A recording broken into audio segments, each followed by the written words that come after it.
muttering was indistinct, but it was a pleasant muttering. It made a reassuring undercurrent below the worry, that terrifying anxiety which was thrusting icy fingers deep into his diaphragm. From where he lay, he could just see a wedge of polished floor, a section of a neat empty bed, and a tall shrouded window. A hospital. At least he knew what a hospital was. That was comforting. "They'll hang him, I suppose," said the woman. "Bound to, miss." The man was both apologetic and definite. "Once a man slugs an officer of police, he's for it. This chap had all that money on him, too. That'll take a bit of explaining on its own." Slugging a policeman. He knew what that meant, whatever condition his mind was in. That was pretty serious. It was so serious that it made him sweat. He glanced at a row of doors on his left. At any moment one of these might open and authority emerge. It was a real nightmare. What on earth had happened to him? He did not remember anything at all. There was only that secret worry, that awful half-recollected responsibility about 15. 15. He had no idea what the figure signified, but it was both urgent and vital. He did know that. Now, to add to everything else, he was going to be hanged for slugging a policeman. He got out of bed and chose the nearest door. His bare feet were silent on the tiles of the passage. He became aware for the first time that coarse hospital pyjamas were his only covering. It was obvious that some sort of clothes were imperative if he were to have a dog's chance with the lurking authority behind those shining doors. At that moment, he found himself in front of a fire cupboard containing a fireman's coat and boots. With practised ease, he teased open the door without disturbing the glass, and took out the clothes. The absence of oilskin trousers bothered him, but the boots were tremendous, and the coat had a belt which could be slipped through the boot loops. The sou'wester cap which fell out of the ensemble struck him as amusing, but he put it on and buttoned the coat up to his throat with deep relief. As the door swung closed, the thin glass splintered. The gentle clatter it made on the tiles was almost musical, but the automatic bell which he had failed to notice above the case shrieked, and from every side, above him and beneath him, other bells echoed it in a monstrous cacophony of alarm. He ran for it, with his oilskin coat flapping and scraping round his hampered limbs. He plunged across the main entrance hall and had almost reached the threshold of the emergency doors when a girl slipped in front of him. "Is it by the gate?" she inquired. He glanced at her over his shoulder and received a momentary impression of a heart-shaped face and disconcertingly intelligent brown eyes. "The fire's at the back, miss. Nothing serious." It was a completely meaningless encounter, but she left an uncomfortable doubt in his mind.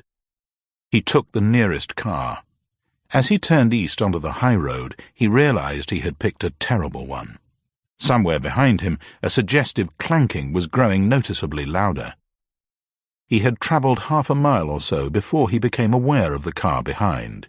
He pulled in a little to allow it to pass, but the driver made no attempt to overtake, and appeared to be content to keep at a distance of 25 yards or so. This was definitely alarming. He had no chance even to run for it in these colossal fireman's boots. A sudden dip in the road was his undoing. He hit the water splash at the bottom without seeing it, and a wall of spray rose up over him, rushed in through the radiator, and obscured the windscreen. The engine coughed apologetically and died. He sat where he was. The silence was sweet but uncanny. He waited. Very slowly, the other car crawled down the road behind him, and, entering the water so quietly that there was hardly a ripple, it came up close to him so that the driving seat was on a level with his own. The side windows of the two cars slid down simultaneously, and he braced himself to meet whatever was coming. "Would you care for a lift by any chance?" said a young female voice. "Do you know where we are? We're relying on you. I hope you realize that." The second voice, elderly and querulous, startled half the life out of him. It was so close. "Do you mind getting in the back? Mr. Anscombe is in the front with me. We shall be rather late for dinner, I'm afraid. I was waiting in the vestibule, but you'd started off in George's car before I could catch you." She let in the clutch as she spoke, and they moved away into the darkness. Then he realized, of course. She was the young woman with the heart-shaped face and the intelligent light brown eyes who had spoken to him in the hospital vestibule. She must have been trying to tell him that this car was by the gate. No wonder she was treating him now as if he were mentally deficient. So he was, God help him, so he was. "Rather a disturbing adventure, don't you think, Campion?" the old man remarked conversationally. Campion. He seized on the name eagerly and tried to think that it was familiar. He felt for a cigarette. Finding that he had no pockets, he leant forward automatically and discovered in the dark a packet and a lighter tucked into the case at the back of the front seat. He was actually smoking before he realized the significance of his behavior. He must have known the cigarettes were there. The explanation was obvious. He was in his own car. The conviction that the girl was his wife came slowly. The more he thought of it, the more likely it became. Here she was, driving his car, looking after him like a mother, lying for him like a heroine. He was suddenly delighted. The elderly man stirred himself. "I see where we are now. We must have come 15 miles out of our way." He broke off abruptly and laughed. "I mean, 5 miles, of course. I don't know what made me say 15. Anxiety rolled up into Campion's mind once more. 15. "Here we are, anyway." The girl's cool voice was comfortingly matter-of-fact.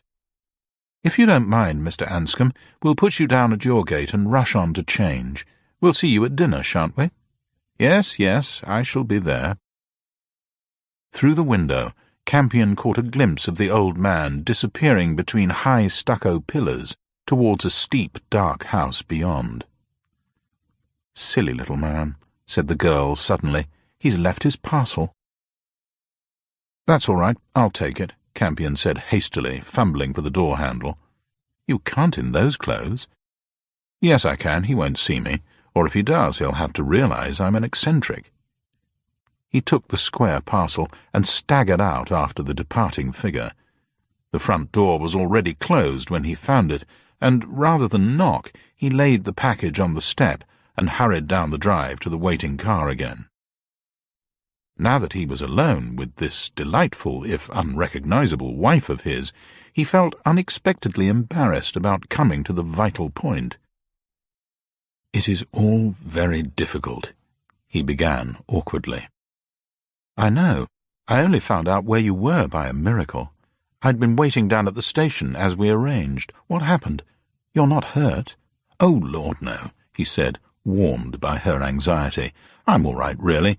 I only got knocked out." "Oh, that was it?" she said. "The man in the paper shop simply whispered, 'Hospital.' I say, I'm glad you're all right." She turned the car into a neat, old-fashioned stable-yard. The graceful lines of a large Georgian house were just visible in the faint light. Campion climbed out, stiff and unsteady.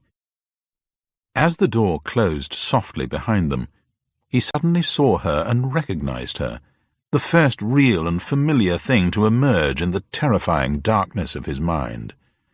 She was suddenly well known and inexpressibly dear to him. "Amanda," he said. "Yes?" She swung round. He laughed. "I only wanted to hear you answer to your name."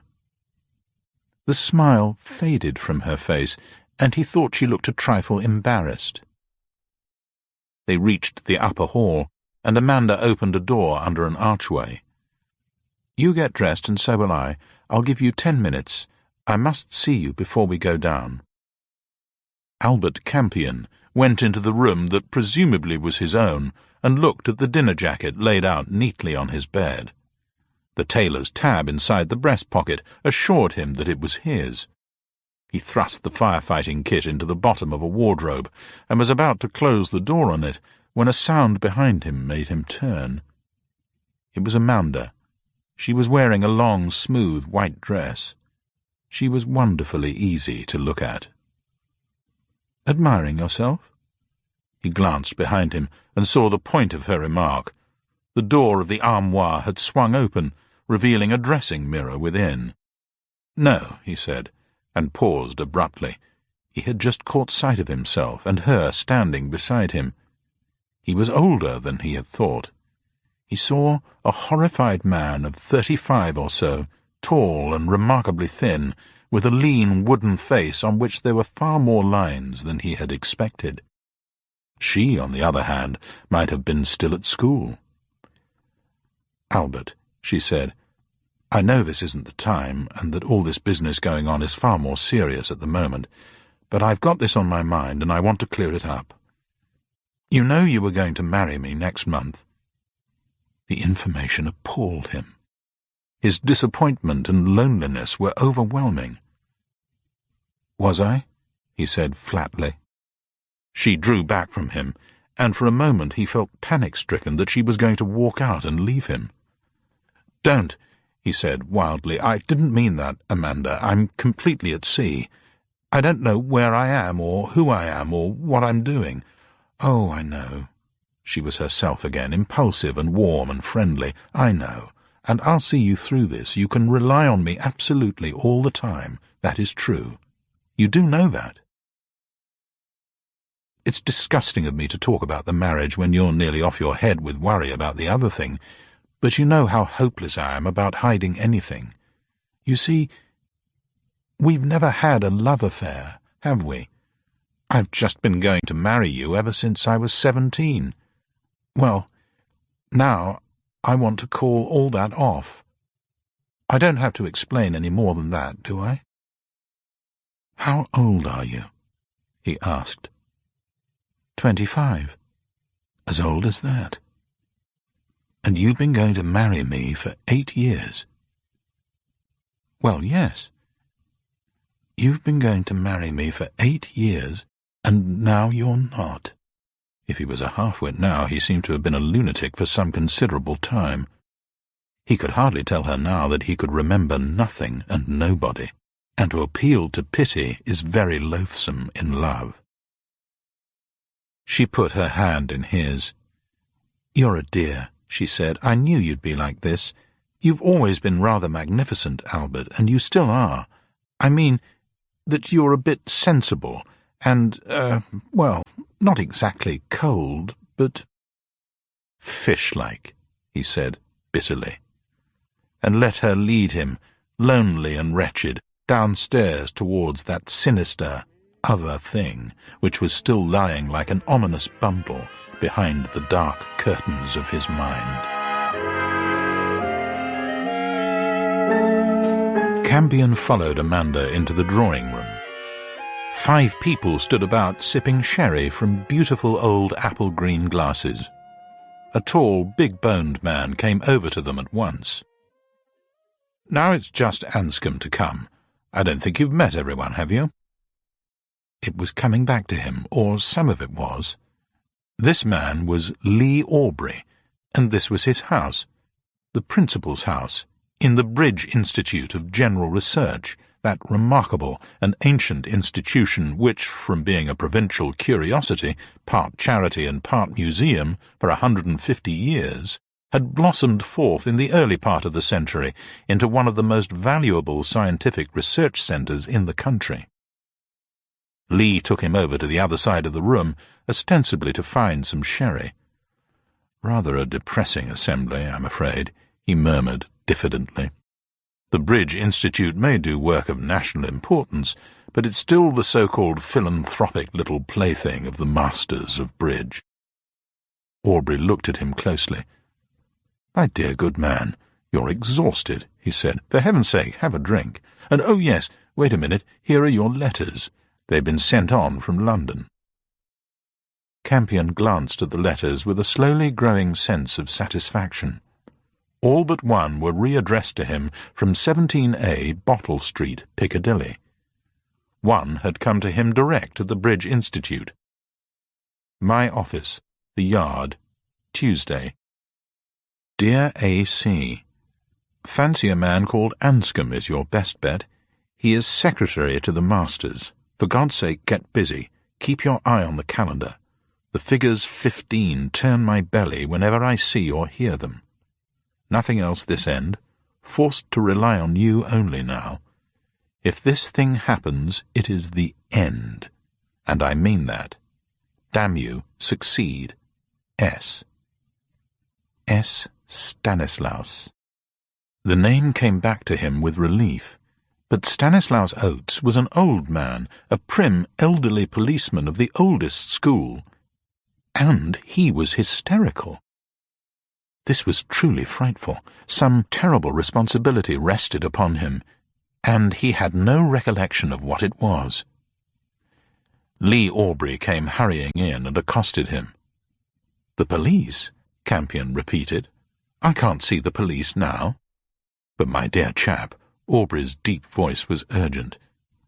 Campion followed him out into the wide hall and saw through an open doorway across an expanse of black and white flags the familiar gleam of silver and blue.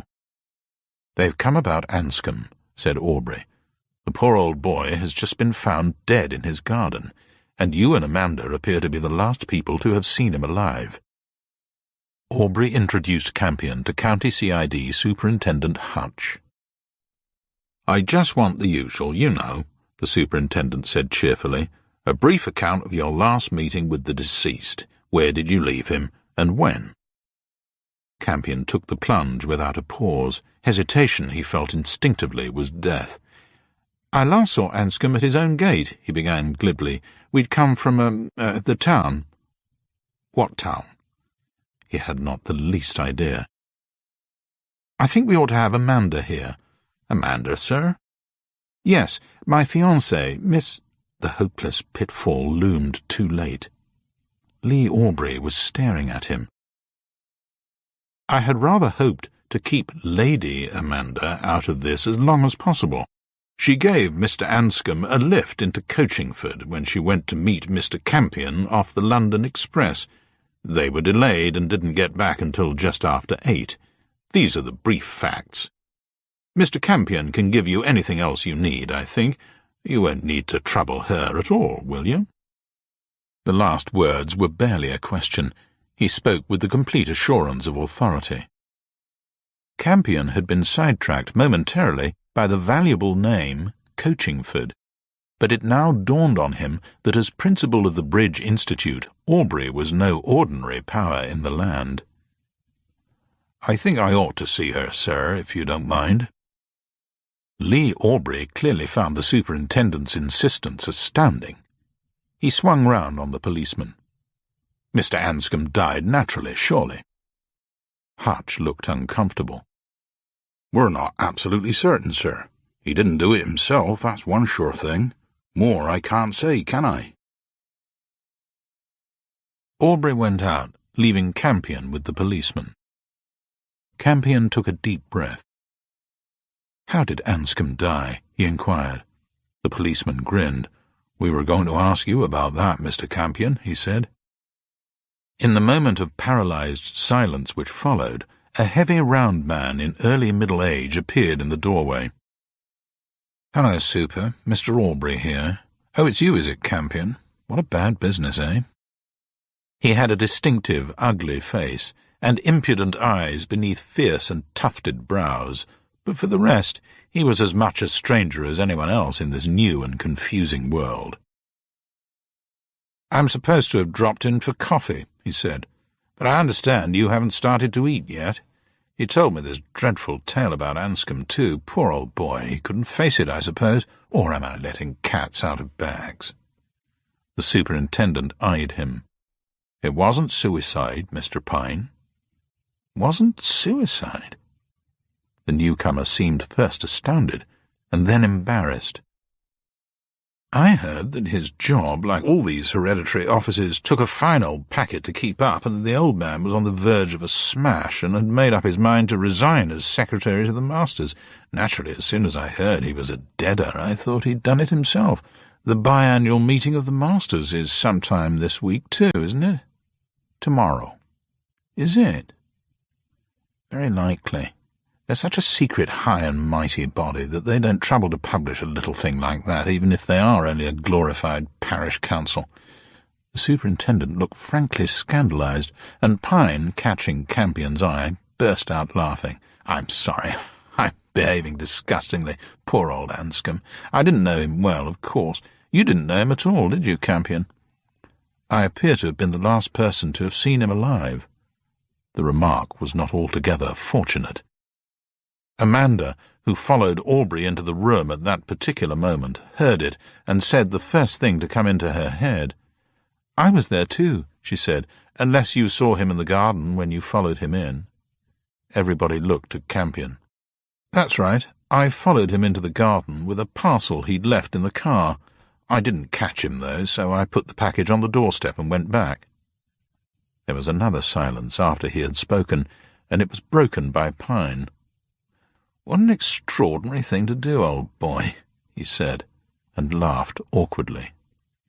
Campion hesitated, and Amanda leapt to the rescue. "We were so late," she explained. "I was jittering in the car in case we didn't have time to dress. I begged Albert not to be a moment, and he wasn't." "How long would you say you were, sir?" asked the superintendent. "I don't know exactly. A minute and a half, perhaps. I went straight up the path, and I came straight back again." "You didn't meet anyone or hear anything?" "No. What was there for me to hear?" Superintendent Hutch was magnificently deaf to the question. "I think I'll ask you to step across to Anscombe's house with me, if you don't mind, sir," he said briskly. "I'd just like to see exactly where you put that parcel." Pine insisted on accompanying Campion and Hutch on the short journey to Anscombe's house on foot. It was a ghostly night. When they reached the high stone pillars of the gateway, Pine stood completely still. "Interesting," he murmured to Campion. Campion looked at the gate pillar and saw nothing more than the heraldic leaden eagle on the top. "Charming," he said, and politely glanced at the pillar again. His heart jolted violently. In shallow relief, and now outlined by shadow, the house number showed up clearly. It was 15. "Just show us exactly what you did, sir." Hutch spoke formally. "It was not a big parcel. It measured about 6 by 5, I should think. I took it that it was a couple of books. I left it there on the doorstep." Hutch seemed satisfied. "You just went away without ringing," he remarked. "One does things like that every day," said Pine. "They only sound so jolly fishy when something happens. You're being damned mysterious, Superintendent. There's no question of foul play, is there?" "There's always a question, sir." Hutch sounded reproachful. "I'd like you to see him, Mr. Campion. He's been taken into the house." Campion felt no qualms as he looked down at the body on the solid, old-fashioned mahogany bed. If Campion and the police were stolid, Pine was rattled. "Horrible," he said. "He's broken his neck, hasn't he? How on earth did he do it?" "We found him on his back, lying across the steps on the way down to the lily pond." "As if he'd slipped on the lowest step and hit the back of his neck on the highest," Campion suggested. "Exactly," said Hutch, and glanced meaningfully at the body. Campion knew perfectly well how the man had been killed and what the weapon was which had murdered him. He knew that Anscombe had been struck from behind on the base of the skull. The blow must have dislocated the vertebrae, and the actual cause of death was probably asphyxiation. The murderer was an old hand, a killer, a professional. As for the weapon, it must have been a length of lead pipe, possibly stocking-covered since there was no mark on the man's collar. With a jerk, a possible solution to this new mystery presented itself to Campion. Suppose he had slugged the policeman. Suppose not only that, but that he had also slugged Anscombe. That was what had happened to Anscombe, all right. He had been slugged. Campion collected himself. It was absurd. He could not have done it. Even if his mind was not playing him monstrous tricks, he could not have done it in the time. Amanda knew. Amanda had said distinctly that he had come back at once. Pine was bothering him. Pine must know something. After that deliberate question about the 15 on the gatepost, Pine must know. Campion knew he must tease him out. "Not much like the old days," he said heartily. "When we were in the States together, you mean?" Yes. So they were old friends. That was the main thing. At the Institute gates, Pine took his leave, and Hutch turned to Campion. "I wasn't quite accurate up at the house when I said we hadn't found the parcel. I wanted an excuse for getting hold of you. We had found it, of course, just exactly where you'd put it. Do you know what it contained?" He bent closer. "Close on £4,000 in cash," he said softly. "I found it interesting because we had another case earlier today in Coachingford when a lot of money cropped up. It's been a very funny business altogether over there, with one of our fellows laid out and an unknown in hospital. I wonder at that fellow Pine sticking to us like that," he said earnestly. "Curiosity seems to drive some people off their onion. You wouldn't think any man would thrust himself forward like that, would you? He told me he only met you 3 days ago."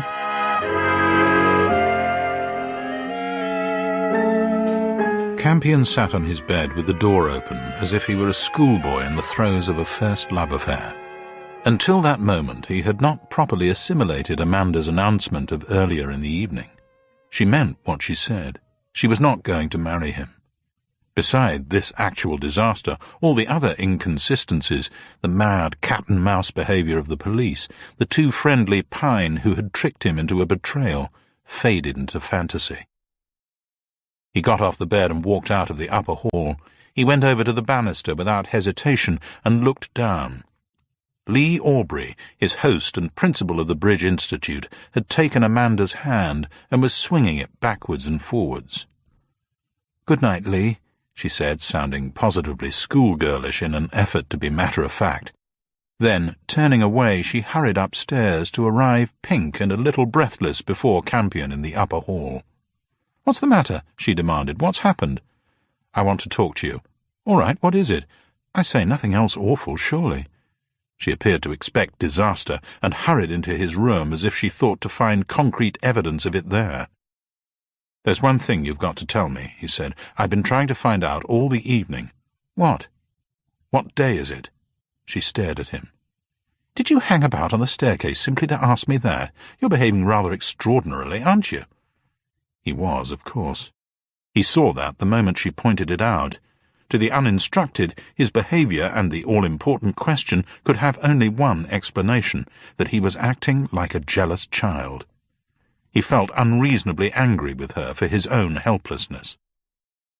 "I want to know the day and the date of today," he said doggedly. "You're the only person I dare ask. What is it?"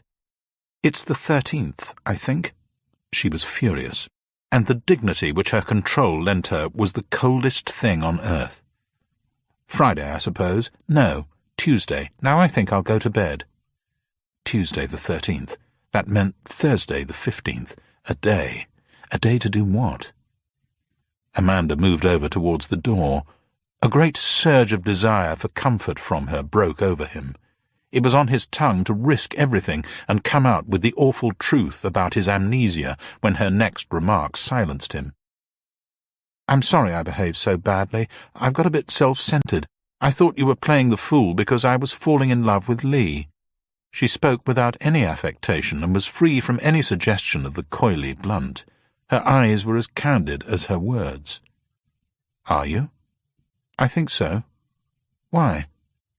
"He loves me so, and since he's a great man, because he is brilliant, you know, well, that makes it pretty irresistible." She paused and shook herself. "Let's not discuss it. Tell me about Anscombe." "He was murdered." "What?"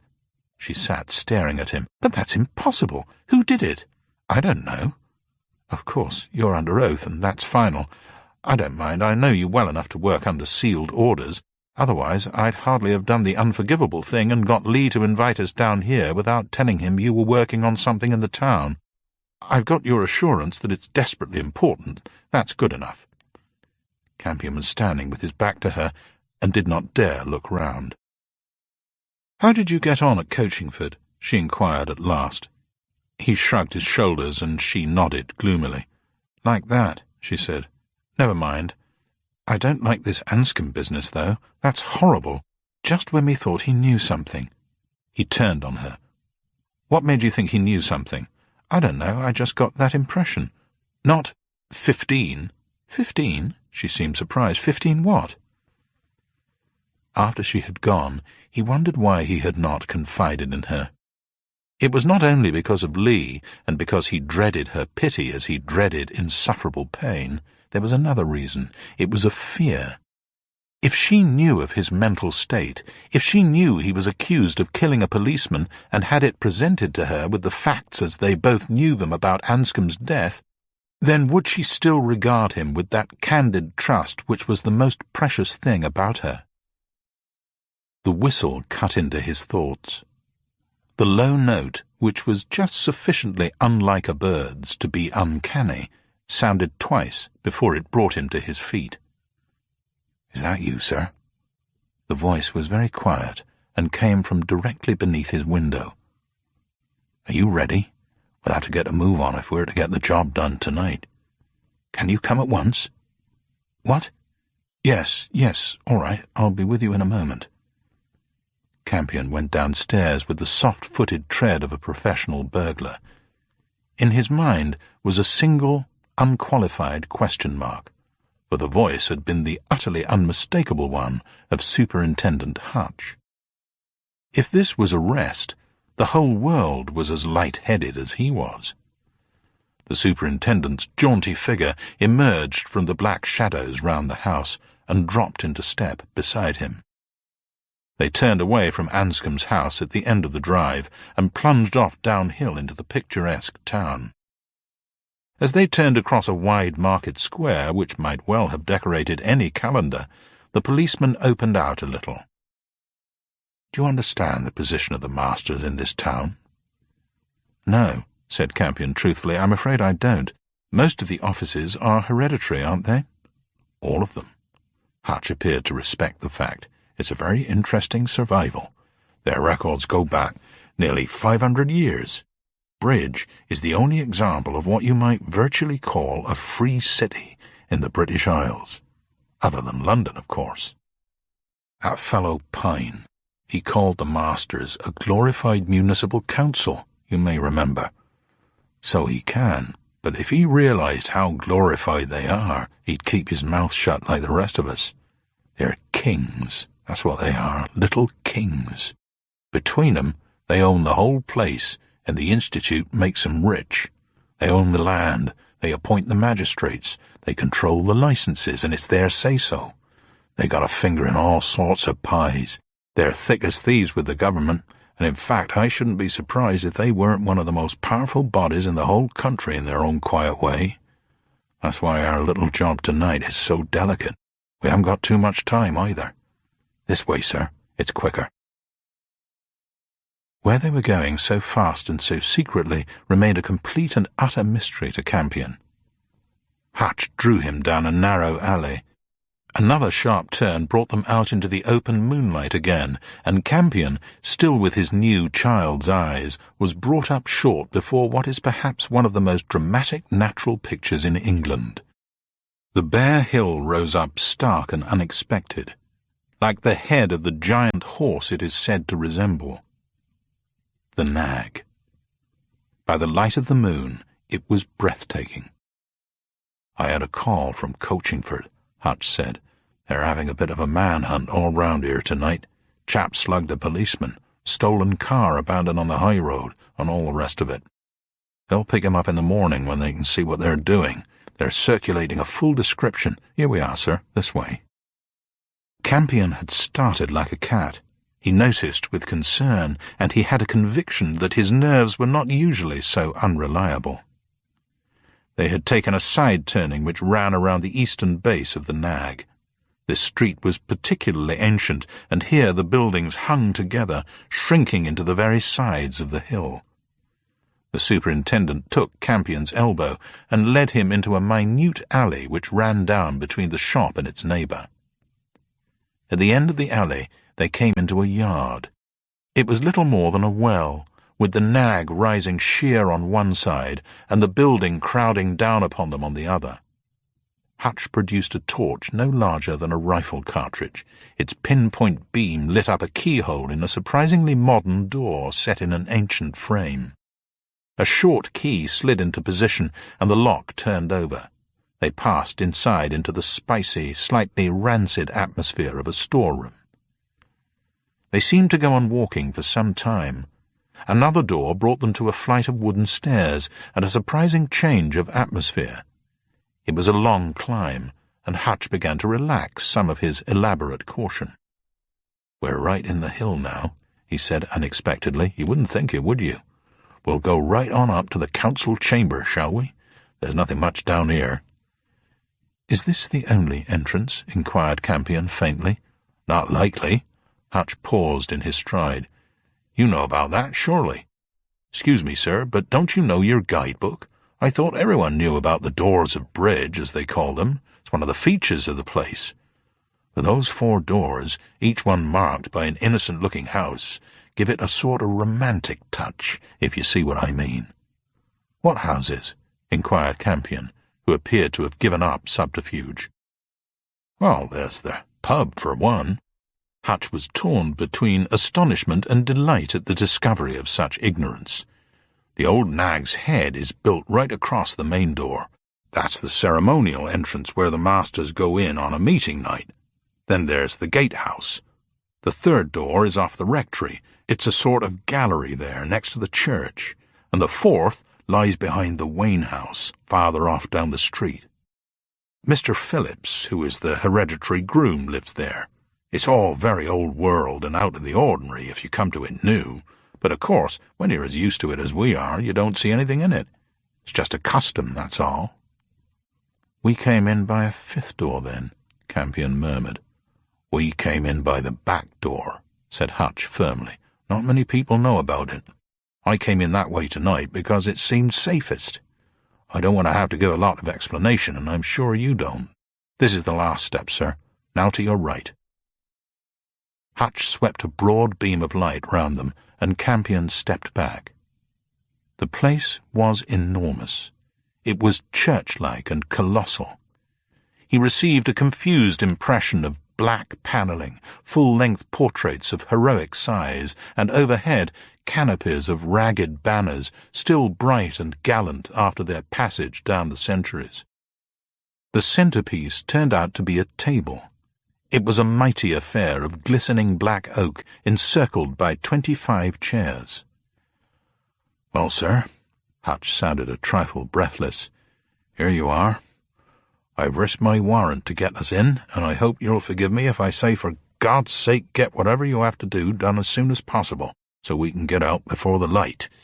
I don't like to think what would happen if we got caught. No one would lift a finger for us. But you know that even better than I do, I expect."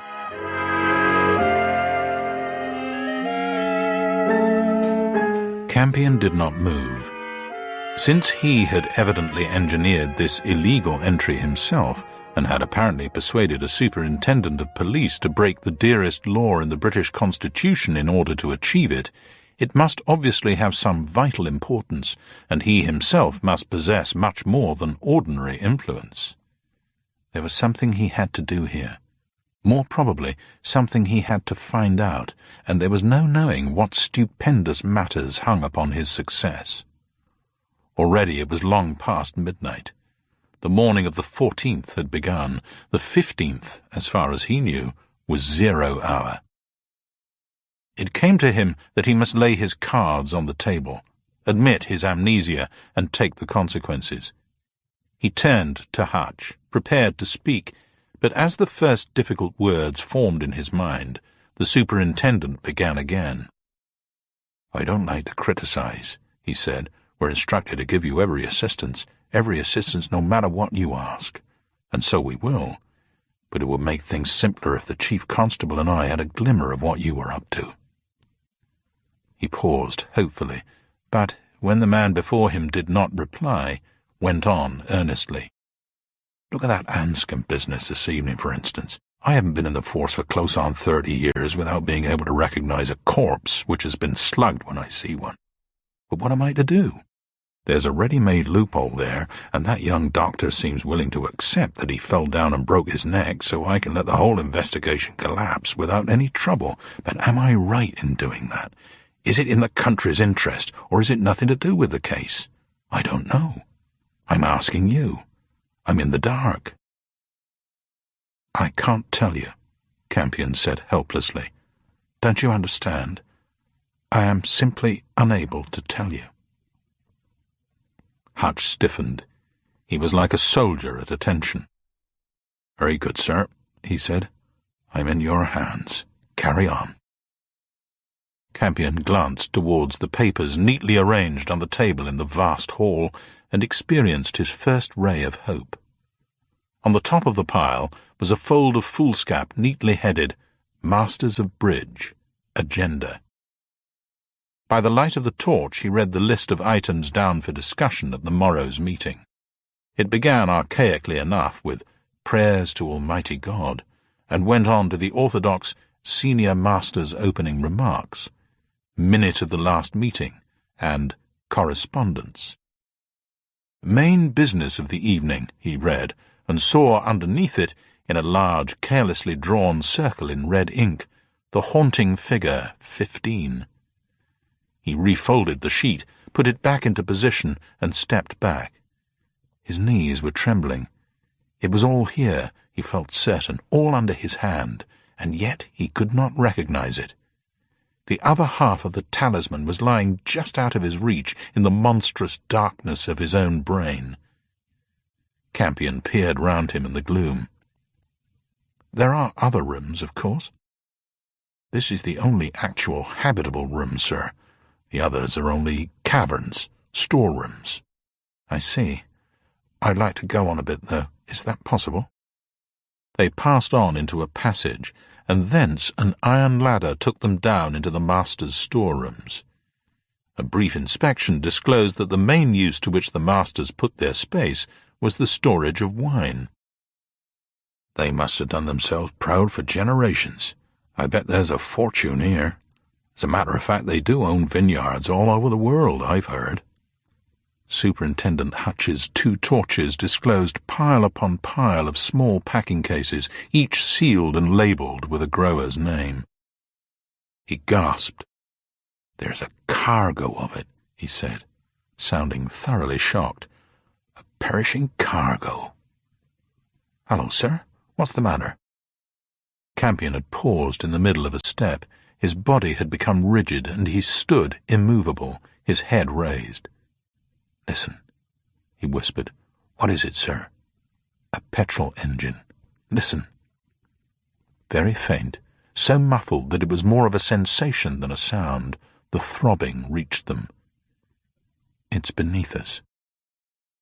Campion went on alone, moving like a wraith, but very quickly, with a sure-footed stealth which betrayed long practice. The throbbing had ceased, but in the cold underground air there was a slight but unmistakable breath of exhaust. He went down the ladder for what seemed a very long way, and found himself in a passage no wider than his outstretched arms. The fumes were much stronger now, and mingling with them was the fresh, sharp tang of the sea. What he saw was so unexpected that he almost dropped the torch. He was on a narrow ledge, high up on the rock wall of a cave. Directly below him was something under 300 3-ton lorries of varying types and ages, but clearly in good running order and ready for the road. And he saw the face of a man, crouching back into the shelter of an overhanging cab. It had been a white face in the bright light, and it had been familiar. It had flashed into his vision, bringing a name with it, a name and a deep feeling of no enthusiasm.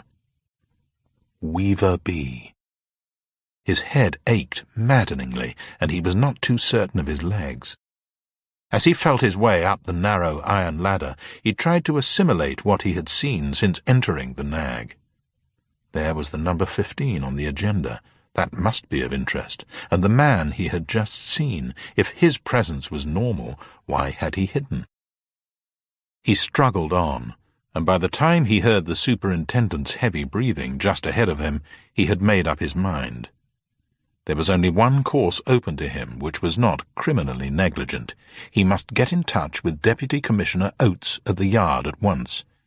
He ought to have done that immediately on receipt of Oates's warning letter, of course. He felt definitely ill. His head was throbbing, and his body ached. Hutch caught him as he stumbled. "You've overdone it, sir. That's what you've done. We're just by the station. You'll have to sit down. You can't go on forever without sleeping or eating. No one can." A police sergeant met them on the doorstep. He turned to Campion anxiously. "There's a personal call waiting for you, sir," he said. "It's from headquarters. Can you manage it? You all right?" Campion had no clear impression of his passage through the station. He came back to himself as he sat staring into the black mouthpiece of the shabby telephone. "Yeo here, Mr. Campion. Have you got the chief with you?" "Oates?" "Yes, sir. He's gone. We can't find him. He left his room here in the small hours of yesterday morning and hasn't been heard of since. Is he with you?" "No, he's not here." There was a long pause. The faraway voice spoke again. "Then it's you alone now, sir. You're the only one now who can do anything. None of the rest of us here even know the full strength. The chief was in sole control of his agents." Campion slipped forward across the table, his head in his arms. When he woke, he was in his room in Lee Aubrey's house at the Bridge Institute. By the time he staggered downstairs, he was fairly clear about his immediate plan of campaign. The masters of bridge were his best bet, mysterious though they were. They knew the secret of 15 if anyone did, since they were making it their main business of the evening. His host, Lee Aubrey, must be persuaded to tell him all there was to be known about the masters. He found Aubrey in the brown and yellow morning room, and they set off for a tour of the Institute. They achieve almost international status financially, at any rate, don't they? Campion spoke unguardedly. Lee raised his head and gave him one of his surprisingly intelligent stares. "They're very wealthy, of course," he said primly. "Financially, the masters have had their bad periods, but they've never gone quite under. Their basic line is so good." "What's that?" Aubrey seemed astounded that he should ask. "Patents, of course," he said. "Patents?" "Well," he was laughing a little, "it was monopolies to begin with, naturally. The masters got a monopoly on the manufacture of godly looms from Queen Elizabeth, and it revolutionized the wool-weaving industry over here, speeding up the production by about 500% and making the town's fortune. Just now, things are more than booming, naturally. The Carter cheap process for extracting petrol from coal is going to be an enormous thing, and we've got one or two pleasant little explosives on the carpet. The whiskey bottle you can't refill is another one of ours, too. That's a great money-maker." "I don't approve of the masters in principle," Lee was saying pedantically. "I don't like pockets of wealth like that in the country. But to do these fellows justice, their little constitution does good work." They had reached the private road leading to the Institute, a cluster of roofs surrounded by a high moss-grown wall. A soldier with fixed bayonet stood on guard before the ornamental iron gates. Lee Aubrey smiled at the man as they passed. "Where do we go first?" asked Campion absently. "My dear fellow, that's entirely up to you. My instructions are that I'm to show you anything that you care to see. Take your choice. Before you is the library, the office, the filing department, and the drafting rooms, and right over there, as comfortably distant as space will permit, is the star turn of the moment. The Warhouse's little white-headed boy, our young master butcher, mucking about with Anderton's latest variety of potted hellfire. It's incredible stuff. Half a teaspoonful can make as much mess as a bucketful of TNT, hence the sentry on the door." He paused expectantly, and Campion stood irresolute. As far as he could see, the whole thing was being handed to him on a plate, and yet he could not put his finger on it. Butcher himself turned out to be a cheerful youngster with the face of a ploughboy and thick pebbled glasses. He had a youthful respect for Aubrey, whom he clearly admired, and was pleased to show his laboratories and workshops. "These are the best of the bunch. I keep them in their racks because they really are pretty sensational. We call them phoenix eggs. Don't drop it, old man, will you? I could hit that old museum over there with this, and after the balloon had gone up, oh boy, you wouldn't know it. This is refined warfare, that's what this is." Whatever Butcher knew was also known already, presumably, by the War Office, and was therefore none of Campion's business. What he must be looking for was something that was hitherto unknown to them. 15? He must keep his mind clear and hang on to that. 15, that was still his only definite clue. 15, and the people who knew what it meant. Butcher was evidently not one of them. But there was someone else who was.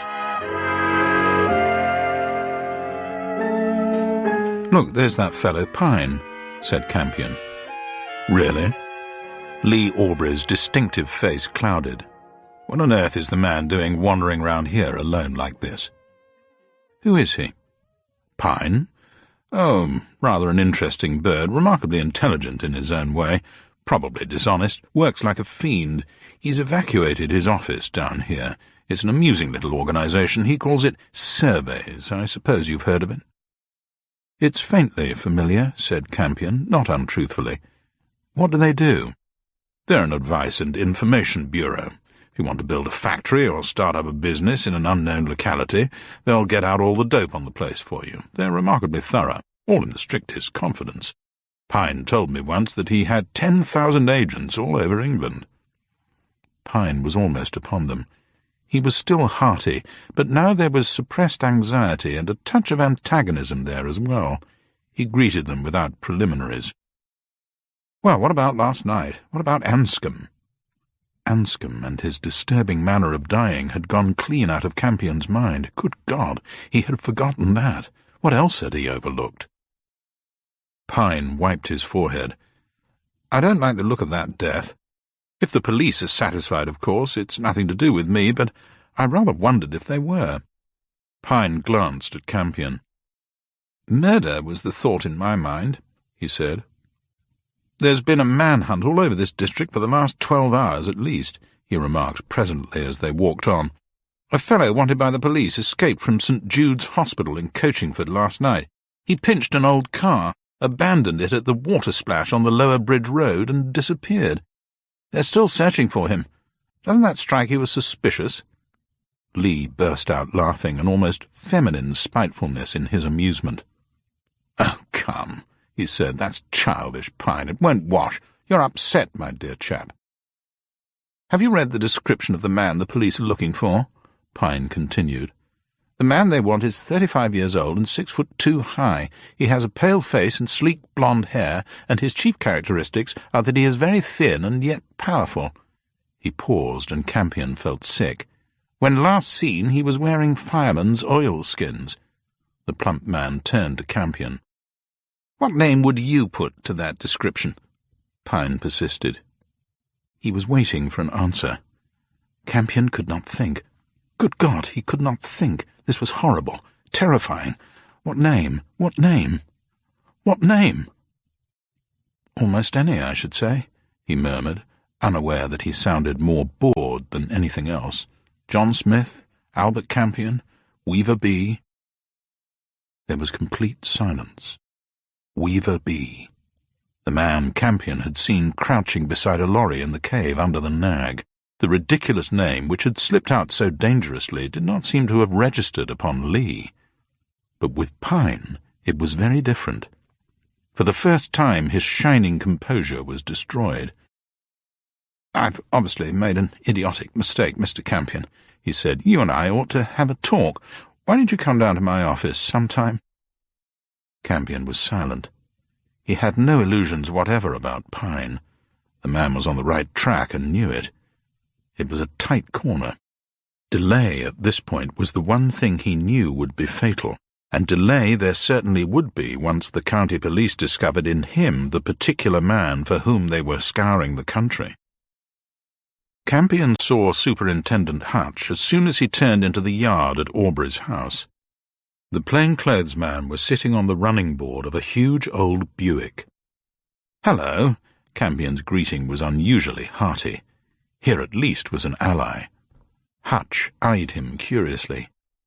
"I'd like you to take a look at this, if you will." It was a short, typewritten message. "Dear Superintendent, when the Home Office issued you with instructions concerning Albert Campion, did they by any chance also send you a photograph? That's all. Think it over." There was no signature, and it was undated. Campion read it through twice. It was Pine, of course, and the inference was obvious. Pine suspected him of impersonation of Albert Campion.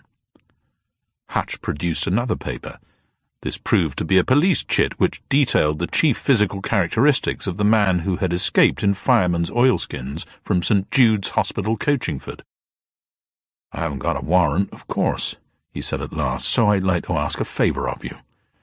May I go over your room, sir, just to satisfy my own curiosity?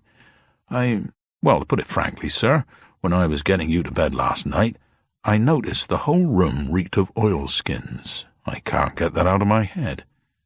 Campion laughed aloud. "Just answer me 2 questions, sir, then I'll apologize." "Anything you like, Superintendent." "What is the name of the CDI in room 49 at headquarters?" Yeo. The name had been dragged up out of his mind as he forced himself to hear again the small voice on the telephone the night before. Hutch stood looking at him oddly.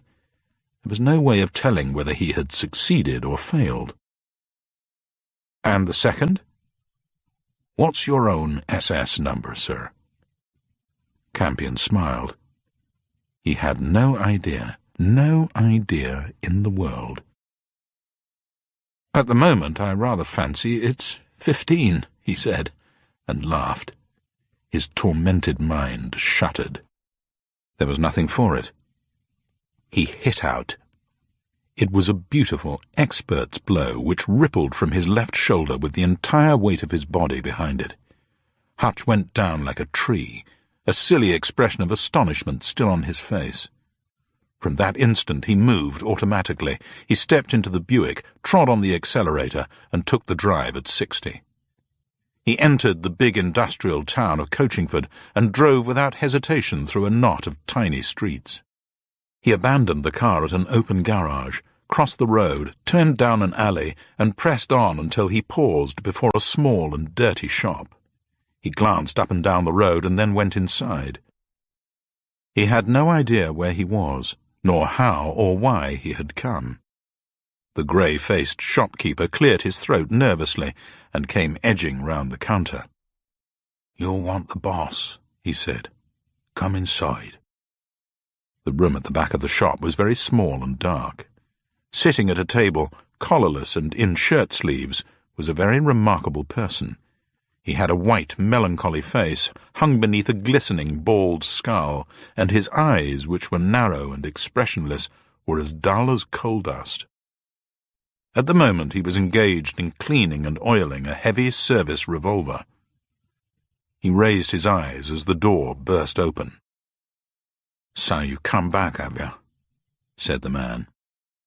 He came round the room and peered into the newcomer's face. "Eh?" he said at last. "Come here. You've had a cosh, haven't you? How bad are you?" His concern was genuine and intensely practical. "Who the hell are you?" Campion murmured. "God almighty, are you kidding? Do you know who you are yourself?" There was a tremor in the thick voice so near his ear. "Campion. It's written in my suit." "Lummy." There was a brief pause while the older man assimilated the salient facts. Then he took command. "Come on," he said, "get your collar off and lie down. I'm going to put you on the sofa and cover you up while I get a doctor." "No, can't have a doctor, can't have any officials. They're all after me by now." Who? The police. Rozzers? You made a mistake. You're punch-drunk. What have you done? Slugged a copper. 2 coppers. The last one was the local super, a dear good chap. I can't have killed him. Campion closed his eyes and was lost. He came to himself to find the fat man, whoever he was leaning over him with a steaming jug of strong old-fashioned beef tea. You remember anything at all before you got your cosh? No, nothing. That is, I remember odd things, and I remember the one thing, of course. I remember 15. 15? The little black eyes were suspicious. That's more'n I do. That's something you never told me. Who are you? The fat man did not reply for a minute. He was deeply and sentimentally hurt. My name is Lug, he said at last. I've been your perishing servant for 17 years. There was an awkward pause. How late is it? I can't waste time. Campion was struggling to his feet as he spoke. Tomorrow's the 15th. Must get on. God knows how. You stay where you are. Lug had picked up his revolver and was playing with it carelessly. Your head seems to have gone, so we'll have to use mine for a ruddy change. My instructions from you in London was that I should keep myself under cover here and take all messages. Now listen, since I've been here, you've only showed up twice. The first time was the day before yesterday. You changed here into some duds that even my old dad wouldn't have worn and went off with a little fish basket under your arm, looking like a tramp. Don't you remember? No, I don't. I'm sorry, it's gone completely. Never mind, never mind. The second time I saw you, you came sneaking in by these French doors here about 3 yesterday morning. You seemed worried and distant-like. About 11 in the morning, you slipped out again, still in your old clothes, and that was the last time I saw you, right in the head. You left your little old basket, you locked it in the table drawer, but you took 1 or 2 things out of it and put them in your pockets. About tea time yesterday, the shopkeeper came in with a tale that he picked up in the shop about you being mixed up in a row down at the waterside. A rozzer had been killed, and 2 or 3 men took to hospital. Campion shook his head. He still could not remember. Lug breathed gustily. Never mind, he said again, but without any sort of conviction. Never mind, it will come back sudden. Then young Amanda called for your suitcase with your good clothes in it. Yes, I know, she came to the hospital. Campion saw the small black eyes flicker. Oh, you've seen her, have you? Did you recognize her? The jealousy was very faint, but it was there, and Campion noticed it. Not for a long time, he said. Like a fool, I thought she must be my wife, but I rather think that's off. She broke the engagement. I see that coming, Lug remarked brutally. It was your fault for mucking about. Courting a woman's like cooking something. There comes a time when it's done. He paused and glanced at the other man's face. Sorry, cock, he said abruptly. Where's the basket? Asked Campion. He squatted down and poked at the lock. He pulled out a wide drawer, revealing a fair-sized rush bag lying inside. Campion thrust his hand in the basket. A slippery, feathery heap of old £1 and 10-shilling notes appeared before him. £684 exactly, said Lug. I counted it after you left. Campion took up a banknote and rubbed it between his fingers. Its shabbiness suggested months of circulation. There was a gentle thud outside the inner door, and the shopkeeper put his head in. Take sights, he whispered. They're all round the house. Plain clothes, rozzers. There was a quiet, insistent tapping on the French windows. Lug picked up his gun. Hello? He demanded suspiciously. Lug backed slowly into the room, and the newcomer came in after, fluttering a white rag ostentatiously before him. As soon as the window was closed behind him, he held up his hands. You can take my gun, he said. Lug searched him promptly and efficiently, setting down the man's heavy Webley on the table, well within the circle of light cast by the hanging light above them. Then, with a glance at his visitor, he produced his own gun and put it down beside the first. There was a long pause, and then Campion also stretched out a hand in the darkness and added his weapon to the other two. He kept his face out of the light, however, as did the newcomer. "I got a message for the man calling himself Campion," the man announced at last. "That's you, isn't it?" "Never mind which of us it is," corrected Lug sharply. "What's the dope?" "He knows," the newcomer repeated, and one of his repellent hands slid inside his raincoat. The two others had their guns up off the table like one man. They waited. The man's hand came out of his coat with something in it. He laid his offering on the red tablecloth, and they all looked at it. It was a thick packet of old banknotes, secured with a rubber band. "$2.50, he said, "and we ask no questions."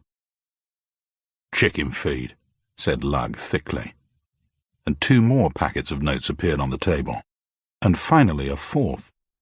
"That's the limit," said the stranger at last. "Take it or leave it. Suit yourself." "And supposing it's a deal?" "He quits his racket and gets out." "Where to?" "London. Hell, anywhere. We're not fussy." The stranger belonged to a very definite class. He was a thug. The question now was, what sort of organization was he working for? It was obviously antisocial, but how large, how dangerous? Campion pulled himself up, despair facing him. He knew so horribly little, even about himself. For instance, what sort of man was he, if this enemy should so confidently expect to be able to bribe him? A possible explanation of that final question occurred to him. It was so absurd and yet so likely that he laughed outright. Bending forward suddenly, he allowed the full light from the chandelier to fall upon his face. It succeeded. The effect on the man was immediate and sensational.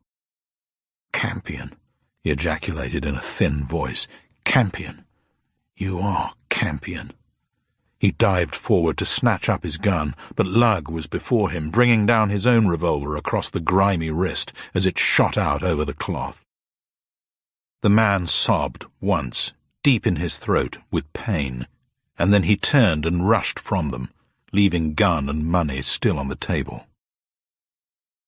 "What do you know about that?" Lug said at last. "I know him, and I'd like to know who he's sold his dirty little soul to this time." "You know him all right, too. That was Weaver B."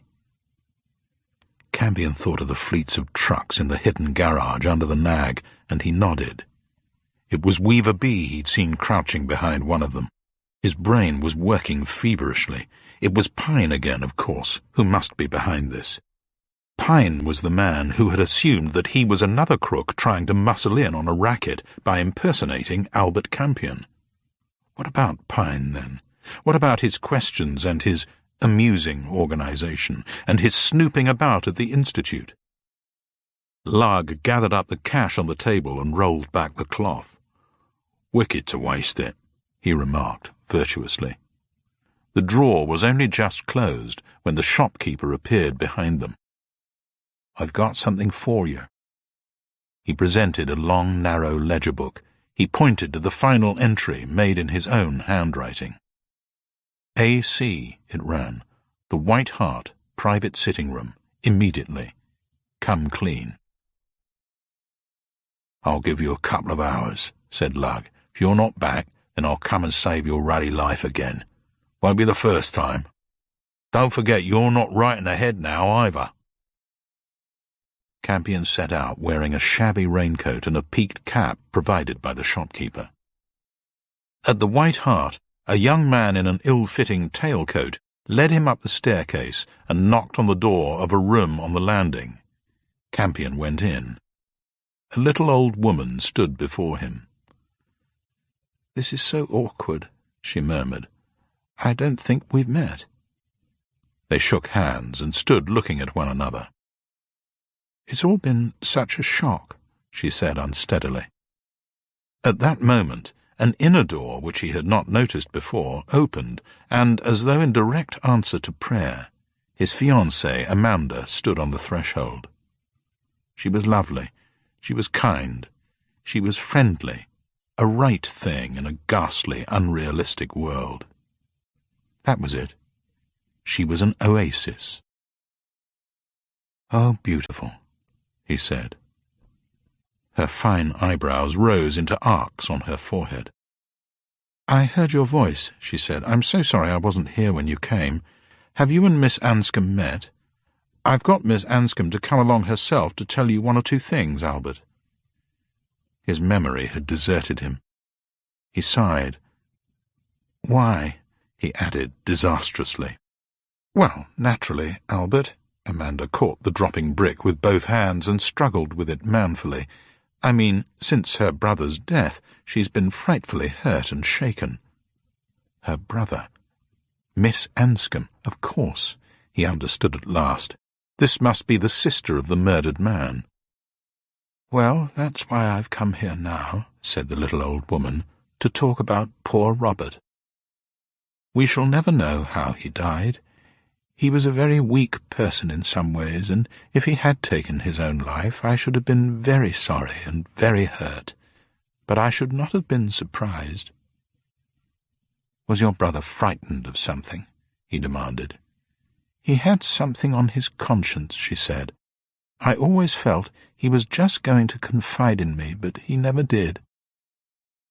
"Tell Albert about the money," put in Amanda. "He never told me that he was in financial difficulties, but it was very obvious some little time ago," she began. "He was quite sick with worry, naturally, for we had a certain position in the town to keep up. Also, he had the secretaryship of the Masters of Bridge to think of. That is a very sacred responsibility, Mr. Campion." "I suppose it is." "Our family have thought so for 7 generations," she said stiffly. "If you don't realize what it must have meant to him to resign that office, you can hardly appreciate anything I'm trying to tell you." "He does understand," cut in Amanda hastily. "He's terribly tired and worried himself." What had Anscombe known? Didn't his sister realize that there was no time to waste? He could have shaken the facts out of her and was within an ace of telling her so when she spoke again. "When my brother suddenly became comparatively wealthy again, I was astounded," she said. "I knew then that things were not at all as they should be. We come of a class, Mr. Campion, which never acquires money suddenly except by legacy. For a little while my brother was almost happy, but gradually a great change came over him. His conscience was haunting him." "What did he do?" Campion asked. "I'm not perfectly sure, but I'm afraid poor Robert sold his honour and his integrity, Mr. Campion. I think he must have used his position as Secretary of the Masters to permit some sort of smuggling to go on in those caves under the Nag. And then, later, I think he changed his mind and was trying to expiate the sin he had committed. I don't know how he died. If it was an accident, it was the hand of God, but if he took his own life, or if someone else killed him, I shouldn't be in the least surprised."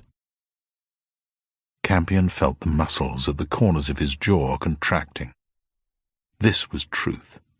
This was a break, at last a real break, if only he had the wits to assimilate it. "Smuggling what?" he inquired. "I don't know. I mustn't mislead you," she said. "I think his conscience slept until he heard of 15. 15. His voice failed, and he whispered the word. 15 again, if only he could remember its significance. She ignored the interruption. "It must have been then that he saw his terrible mistake. I think he did everything he could after that. He decided to resign his secretaryship. He drew out every penny he had in the bank, and he was bringing it back with him yesterday, when you drove him home." Campion was not listening to her. His ears were still tingling from the shock of hearing that one most elusive, most tantalizing word of all, the keynote and symbol of the whole maddening enigma. "Tomorrow is the 15th, he said stupidly. "I didn't refer to the date." The old lady made the remark with complete conviction. "I don't know exactly what 15 refers to, but it isn't a day of the month." "How do you know?" "Because of the diary." She had been holding the little pocket-book all the time, and he had not noticed. Campion took the book, and Amanda looked over his shoulder. "Friday the 7th, they read. "Just heard of minute 15. See it all. What have I done?" The following pages were blank, until they came to the space allotted to the day before the one on which its owner had died. "Done," he had written. "Done at last. Conscience clearer. Resigned. Expiation must follow. Shall I see Henry Bull?" On the following page of the diary, and right across the 3 days it represented, 2 words had been scribbled large. Minute 15. Campion sat down. He felt flat and exhausted. If the 15th was not a date, there was no hurry. Miss Anscombe patted Amanda's hand. "I don't know if I've been helpful, but at least I've cleared my conscience without giving poor miserable Robert's mistakes over to the police." Wait. Campion was still clinging to the pocket diary. "Who is Henry Bull?" Both women stared at him. Miss Anscombe looked startled. "Sir Henry is a Conservative and one of the Tay family," she said. "At the moment, he's the senior master of bridge and a junior lord of the Treasury." "Don't be silly, you know that," said Amanda. "Besides, we met him, didn't we, at your sister's wedding?" A tap on the inner door came from another world. They both swung round to stare at the handle as it turned. Campion's servant, Lug, came tiptoeing in. "Watch out," he said. "They're on the doorstep." "Who?" It was Amanda who spoke. She seemed perfectly normal and at ease. "The police are downstairs. The inspector is in the lounge, and he's got 2 men just outside on the door. You've got a hornet's nest on your tail, and no mistake." The high street was dark and empty, but as he turned down the hill, the row started behind him. Shouts and heavy footsteps echoed from the side streets. Someone behind blew a police whistle. The lighting restrictions were on his side. His uncanny gift for finding his way in the dark, and above all his tremendous speed, were going to save him, if he was lucky. He kept to the wall, found some stone steps, and emerged to find himself just across the road from a railway station. He could hear a train panting in the station. "Last train just going," said the booking clerk, slamming down the ticket and the change on the brass ledge. Campion snatched it and fled. The collector at the top of the stairs did not wait to clip his ticket. "Express right through. There she goes, there she goes. Might just do it. Run, sir." The train was already chugging away from the platform, gathering speed at every gasping breath. Campion sprinted after it and just managed to swing himself onto the footboard of the last coach. Ignoring the warning shouts behind him, he got the door of the final compartment open, and, as stale leather-scented air gushed out to meet him, he clambered into a first-class smoker. He had just slammed the door behind him and had flung himself into a corner under one of the small blue reading lights with relief in his heart, when the train stopped with a jerk. They had caught him. That was his first thought. The police had followed him and stopped the train. He was trapped, caught as surely as if hands were already on his shoulder. As the heavy door swung open, a hurrying figure hurled itself in on top of him. That's all right. I'm quite all right. Very much obliged to you. Good night." The newcomer spoke over his shoulder to someone in the darkness. "Good night, sir. No trouble at all. Good night," an official voice answered deferentially, and the guard's whistle sounded down the platform. The train started with a jerk which unsteadied both men, and Campion retired to his corner. It was another belated traveller, that was all. The other man had settled himself diagonally opposite and was blowing gently in the semi-darkness. He was small and elderly, and seemed taken up with his own close shave. Campion dug himself farther into the soft, old-fashioned upholstery. Here at last was a breather. Time to think if his mind would work. Very carefully, he reviewed all the concrete evidence which the last 30 hours had produced. Pine and his surveys limited, the professional crooks and the method of Anscombe's murder. Then there were the mysterious masters of bridge themselves, the fleet of lorries, Anscombe's sudden decision to draw all his money in cash. Then there was the cash which Campion had brought in to lug, the other cash which Weaver B had offered, the parcel of cash which Anscombe had forgotten to bring in from the car. 15. Minute 15. The fact that it wasn't a date. The other man in the compartment stirred. As the younger man raised his head, the stranger spoke, revealing a deep, elderly voice, faintly suspicious, as such voices often are. "I've seen your face before," he said accusingly. "Where was that? Aren't you Albert Campion?" Campion froze. Good God, was the whole world after him? Of course it was. "No," he said huskily. "No, that's not my name. I don't think we've met." "Oh, no? Perhaps not. Perhaps not." The voice sounded partially satisfied, but its owner did not relax. He was staring at Campion unwinkingly, with unexpectedly shrewd eyes. It was quite possible that they had met, of course, in the far-off lucid days 36 hours ago. Campion began to feel for a name which he might give if asked point-blank. There was a long pause, and then the shrewd eyes rested on the younger man again. "I could have sworn you were Albert Campion," he said. "It must be because I've been hearing about him tonight." His only hope was to take his mind off the subject and to talk of something else. Campion searched wildly for a likely opening. Who was this old man? A businessman? A wool merchant? What would interest a wool merchant if the wretched man was in wool? Sheep, perhaps? No, that was absurd. He was losing his grip on reality altogether. This was madness. Oh, God, what was he going to say next? The old man leant back in his seat and crossed his short legs. "We've always fought our wars with money," he remarked. "I wonder if it's going to save us now." Money, of course. Campion could have laughed aloud. Why hadn't he thought of it before? Everybody was interested in money. It was a universal subject. "I don't know," he said cautiously, choosing the safest lead. "It's not to be confused with wealth, of course."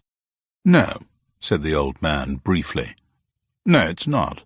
But as it stands now, in its present position, it's a very important factor all the same." As the train approached London, Campion became increasingly anxious. Detectives were almost certain to be there to meet it. They could hardly hang him for murder in his present condition, and almost anything would be preferable to this continuous hounding down. However, that was out of the question. He had a job to do, and he must do it at whatever cost. "The unspeakable peril of forced inflation," droned the voice on the other side of the compartment. "The loss of faith in the country's essential soundness." Campion smiled at the man and nodded to him without hearing. How comfortingly ordinary he was. "We're just coming in," he said. "Can't you feel us slowing down?" The old man was opening the carriage door. "What's that?" There was a muttering which Campion could not catch, and then his travelling companion glanced over his shoulder. "I'm afraid there's some trouble," he remarked. "The police are looking for someone on the train." "Oh? What do they want us to do?" Once again there was a murmur from the official in the darkness. "Quite," said the old man. "Very sensible." Then, turning to Campion, "They've shut off the main platform. This last coach is just outside the barrier. The fellow here suggests he takes our tickets for us, and we go down the footway to the road. You'll want a cab, won't you?" "Yes, please." Campion stumbled across the platform, which was littered with goods trolleys, milk churns, and mail bags. On his right, beyond the police-lined barrier, there was all the usual confusion of arrival. The detectives were waiting farther on at the ticket gate, no doubt. Meanwhile, his own getaway was made absurdly easy. No one took the least notice of him. The railway official led the old man, and Campion followed the pair of them. That was all there was to it. His travelling companion was obviously a constant passenger on this particular train. He must have been in the habit of using the final coach, and doubtless this was his regular porter who was waiting to meet him. They came out at last onto a narrow road on the goods side of the station. The old man's car was waiting for him, and he nodded to Campion as he climbed into it. A taxi crawled forward out of the darkness. "Where to, sir?" "The Treasury," said Campion briefly, and climbed inside. The cab moved forward at once. There was no questioning, no delay, no pause at the station gates. He could hardly believe it. He had got away as neatly and smoothly as if he had been a ghost. A sudden thought occurred to him, and he rapped on the window. The taxi drew into the curb, and the driver turned to peer through the glass screen. "Yes, sir?" "What time is it?" "Just on 5:15, sir." "In the morning?" "Lummy, I hope so." Campion was thinking. He must see Sir Henry Bull at the Treasury. But even in his half-witted state, he had enough sense to realize that no cabinet minister is liable to be available at his office before 5 in the morning. He asked the cabby to drop him at Trafalgar Square and cut down behind the National Gallery into the narrow streets beyond. He finally found a big tea shop, went inside, and bought himself some breakfast.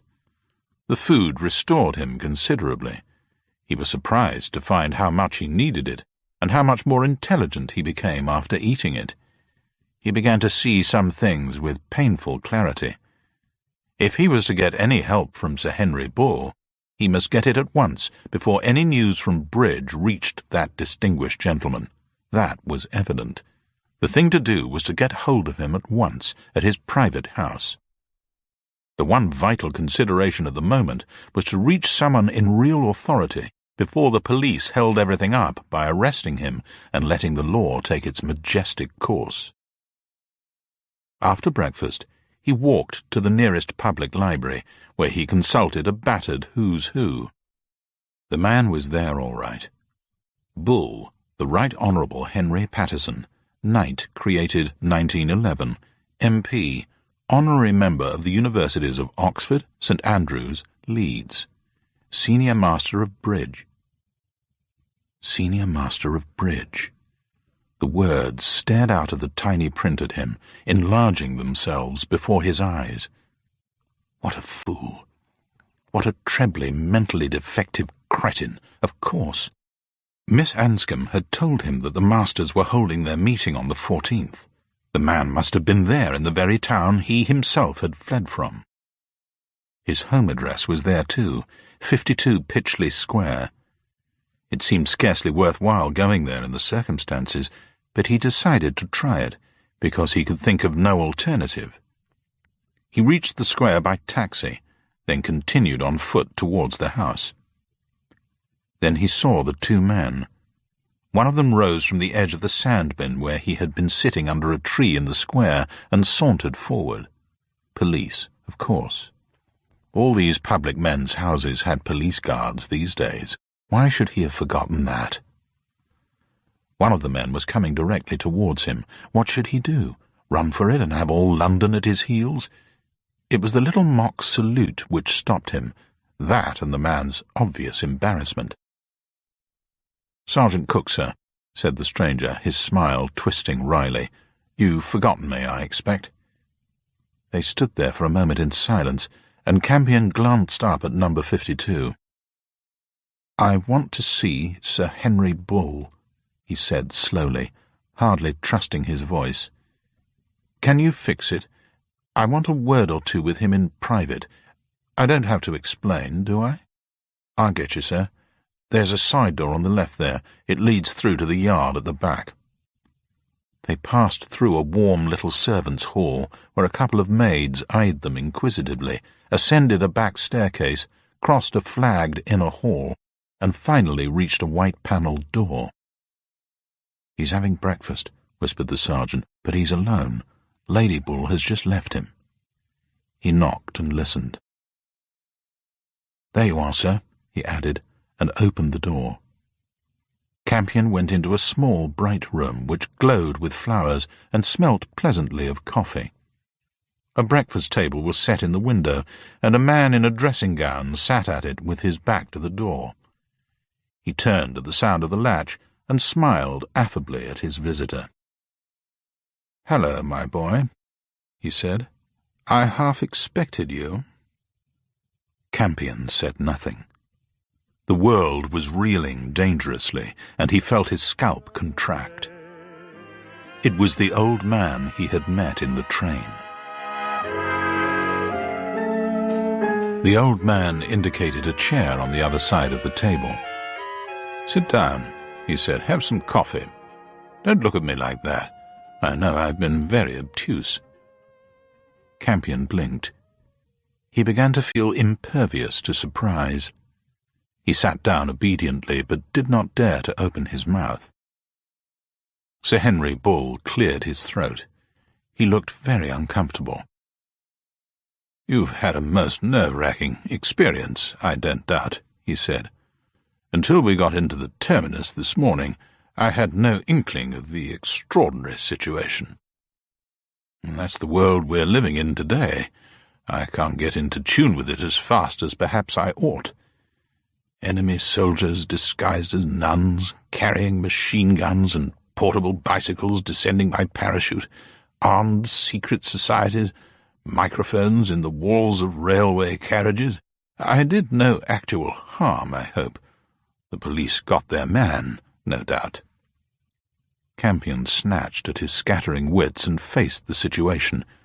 Microphones in the walls of railway carriages? Was it possible that the old boy actually thought? He did, obviously. "I do realize I must have put you in a very difficult position.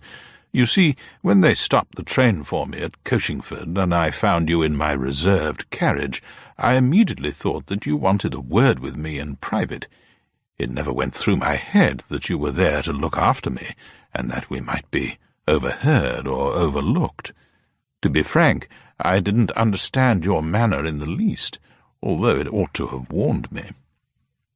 Sir Henry was so unused to making mistakes that he was still offering explanations in his own defence. "I do want to see you," Campion said. "I want to talk about Anscombe." "Anscombe?" Sir Henry frowned. "Poor fellow. I heard about him as soon as I arrived, of course. What do you want to know?" Why did Anscombe convert every halfpenny he possessed into cash, and then debate in his own mind if he ought not to come and see you? "Did he?" Sir Henry was surprised, but not bewildered. "He was a silly fellow. I've known him for years, of course. He was too small a man altogether for his commitments. That's the weakness of these hereditary appointments. Between ourselves, we financed him over and over again, but finally we had to put a stop to it. What was he going to do? Try to make a dash from his local creditors?" Campion shook his head. His sister seems to have had a rather different idea. She suggests that he may have been going to make some sort of gesture, in expiation were the words she used. "To me? Really? What for?" Miss Anscombe wondered if he had allowed the caverns in the Nag to be used for contraband. "Really? I can't believe that. That would have been sacrilege. No, I don't think so. I fancy I know where that story comes from. I think a great deal of wine was actually taken into the Nag some time before the war. It represented a sum of money which was due to us for the sale of our share of a Rhenish vineyard. Anscombe would probably be responsible for the storage of the wine. That was the kind of thing he did attend to. He had nothing to do with the main function of the Brotherhood." "Which is?" The welfare of our country, young man." It was an oddly dignified answer, completely unaffected. "Our principal business is the Institute," Sir Henry added more specifically. "That place is a great national possession." It was now or never, and the ground was very uncertain. "Tell me about minute 15. Once the question was out of his mouth, the deepest misgivings seized him as he saw astonishment growing in the intelligent eyes. "Minute 15? The man was not at ease. He seemed puzzled and slightly alarmed. "I don't know what I can tell you that you don't know already," he said at last. "What do you want from me? The financial details of the actual loan?" "Why was the loan called minute 15? He ventured. "Ah, I see your difficulty. That was confusing." Sir Henry seemed relieved. "It wasn't. The defence loan had its own name, the 50 Victory. Minute 15 simply covers the plan of its presentation, its number on the agenda of the Cabinet meeting which approved it. We must have no hitch whatever in raising the money. We are edging along such a precipice now that I hardly dare watch, and I am no coward where money is concerned. Use your common sense. Would we ever embark on a gigantic and drastic project like this, which virtually means that we are putting the British Empire on a company footing, with a personal invitation to every taxpayer to invest his all in it, if it wasn't absolutely vital? The forms which are going out tonight are, practically speaking, prospectuses. There is no other word for them. We're walking on the water. It's only the faith of the man in the street which is going to hold us from going under." Campion sat very still. It was coming. Behind the curtain hanging across his mind like an arras, something of tremendous importance was trying to shine through. He could feel the emotion belonging to it. It was fear. "Nothing must go wrong," he said stupidly. Sir Henry Bull pushed back his chair. "One of my informants named you as probably the only man who knew the full truth of the danger. I am not going to ask you for information, so you can take that blank expression off your face. It is true that at this moment Britain depends practically entirely on her faith in herself and on her own internal stability. If that could be destroyed suddenly by a single stroke, there would come confusion, exhaustion, and finally decay. I cannot and will not believe that the incredible story which I have heard has any reality, but if it has, Campion, well then, the Dark Ages again. That's what it will mean." It was the same story.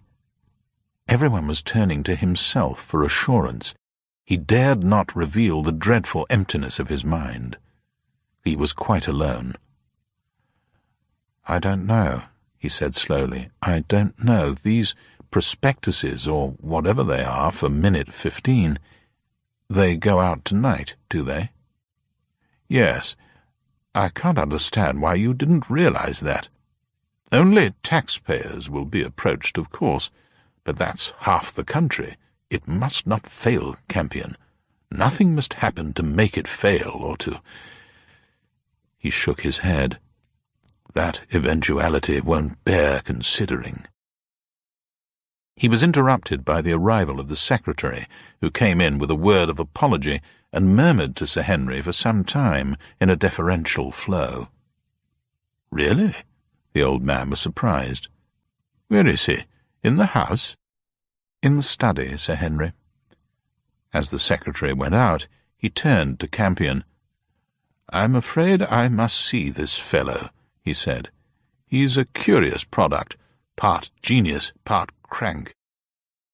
One moment he's doing untold service, and the next he's trying to advance a harebrained scheme for running the country." He went out. Campion heard Sir Henry's voice as he entered the room across the hall. "Hello, Aubrey. What's this awful warning, my dear boy?" Lee Aubrey, the head of the Institute at Bridge. Campion's hand closed over the doorknob. Of course.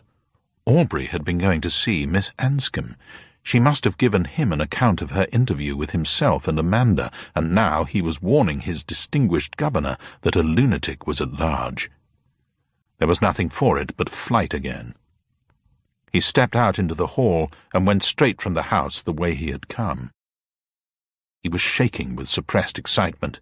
It was all there in his hand, but he held it without knowing what it was. In his miserable ignorance he could not identify it. He must get back to Bridge. That was the all-important factor. It must be now nearly 11. He had, he suspected, until the provincial post went at about 6 in the evening. He found a taxi and made the station in 20 minutes. Luck was with him, and he discovered a Coachingford train actually waiting on the platform. He entered it in a state as near jubilation as he ever remembered. When at last the train carried him into the station at Coachingford, he was already in his mind looking for the narrow passage by the side of the shop which would give him entry to the cavern under the nag. He was so engrossed with his project that he did not see the 2 plain-clothes-men standing behind the ticket collector until their hands fell on his shoulders, and he heard the strangely familiar form of arrest. Campion sat in a cell at the Waterhouse Street police station at Coachingford and prayed. He was a damned fool. He knew that. If only he had at least gone quietly and had given himself a chance. If only he hadn't lost his head in the station booking office as they were taking him through. Now they were leaving him here to cool his heels. God knew what the charges against him were. What was important was the time. Somehow or other he'd got to get out and get down to Bridge immediately. More than likely the lorries stuffed with counterfeit notes in the Nag's cavern were even now setting out on their journeys to distribute it all over the country. All he knew were those things which were set out under his nose: the lorries, the date of the launching of the Minute 15 loan, the work at the Institute, and the wine cases in the Nag. He must get out. Oh God, dear God, he must get out. The charge sergeant appeared with a young constable. Campion's voice sounded strangled and hysterical. "Get in touch with Lady Amanda Fitton at the principal's house at the Bridge Institute." "All in good time, my lad," said the charge sergeant. "Meanwhile, if you could wait a minute, I'll just charge you, if you don't mind. We don't want to do anything against the book, do we?" "Send for Superintendent Hutch," Campion implored in panic. Hutch was at least intelligent. Angry and suspicious he probably was, but at least his mind worked. Perhaps he could be got to see the hideous urgency of the occasion. The charge sergeant was scandalized. "Superintendent Hutch has quite enough to do without bothering himself about you. If he wants to see you, he'll come in his own time. Now then, Albert Campion, you are charged in that you did feloniously utter counterfeit banknotes to the value of £1 at the railway station booking office." Campion ceased to hear. He went deaf and blind. A great avalanche of fury at their incompetence descended over him, sweeping away every shred of his control. Good God, they couldn't even charge him with something he'd done. The door was open behind him, and he did the fatal thing. As he sprang for the rectangle of light, the charge sergeant seized him. Campion slung him off, pitching him half across the room. The young constable raised a great fist, and Campion took the blow just under the ear. The force of it lifted him off his feet and sent him sprawling across the boards. Polished wood met his left temple with a crack which echoed round the building. He fell into complete darkness and lay still.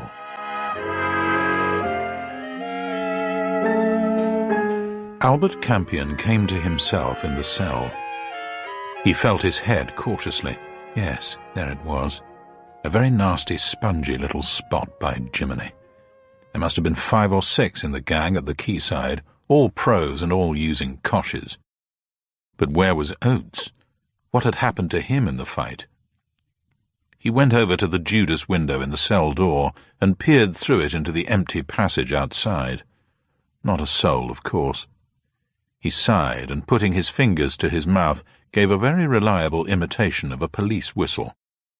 The turnkey, puce in the face with fury, put his head in at the farther door. "Shop?" said Campion pleasantly. "Can I see the manager?" "You'll be lucky if you see fresh air again, my lad." "As a metropolitan man," Campion continued, "I don't like to criticize your county arrangements, but just to soothe my curiosity, do tell me, when you bring in a concussion case, do you usually leave it for the best part of a day and a night without medical attention?" The turnkey gaped at him, his small eyes bewildered. "You're crackers, and you're impudent," he said. "You've only been in an hour and a half. What do you think this is, a quick lunch counter?" he said, and went out, locking the door behind him. Campion was astounded. He had always found county police particularly intelligent. This type of crass idiocy was new to him. The whole thing was really damnably unfortunate. Besides, he'd got work to do. There was that date with Superintendent Hutch to go over the nag, and he wanted to have a look at the Institute at Bridge. Well then, to return to business. When Oates had borrowed him from headquarters and had first come out with this staggering tale of thousands of counterfeit notes, so perfect that one has to boil them down to detect them, he had said that he thought the scheme was on a colossal scale, and might actually be aiming at some sort of sudden unofficial inflation, which would of course pitch the country's whole economy into hell, destroy public confidence, pull down the government, and, if issued at the right moment, bring about the moral collapse of the nation. Oates had shown him the notes, which had been found in 2 or 3 industrial towns. They had certainly been cracking good forgeries, and could have been manufactured only in the official printing houses of an enemy power. Moreover, they had been artificially dirted most ingeniously. All of Oates's men had drawn a blank, save the man at Coachingford. He had reported the presence of some sort of crook organization, either in the town or at the neighbouring town of Bridge. Poor chap, he hadn't got much further. They'd fished him out of the estuary with a broken neck. Well, Oates had borrowed him and sent him to Coachingford. Amanda had got them both an invitation to stay at Bridge with Lee Aubrey, who was brilliant, he supposed. Everybody said so. Personally, he suspected these academic dreamers. Still, let that pass. He had instated old Lug, his servant, in the town with a stock of the counterfeit and some old clothes. Then he had spent half a day at Bridge making arrangements, had come into Coachingford, changed into a tramp's outfit, and had gone off reconnoitring.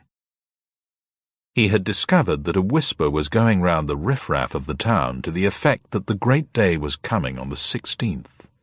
That was going to be milk and honey day, the day when it was going to be everybody's duty to spend, and the wherewithal was going to be miraculously provided. That had been a peculiarly uncomfortable discovery, because the 16th was to be a red-letter day in other, more orthodox financial circles. On the 16th, the Minute 15 defence loan was to be presented to the public.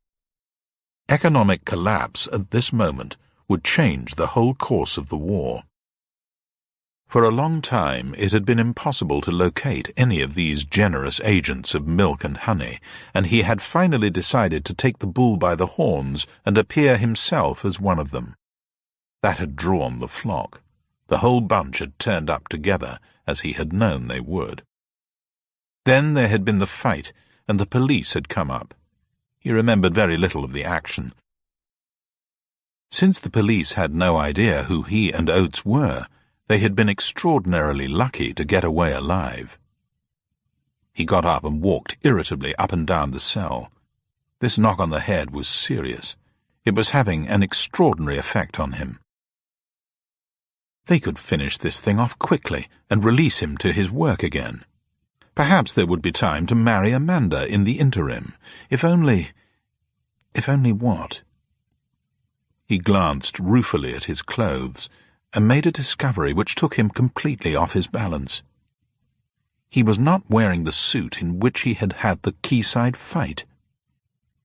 He stared into the cloth of his trouser knees and wrenched at the inside pocket of his jacket to find the tailor's label. It was his suit, all right. He recognized it, and knew, too, that it should have been hanging up in a wardrobe in his bedroom in Lee Aubrey's house in Bridge.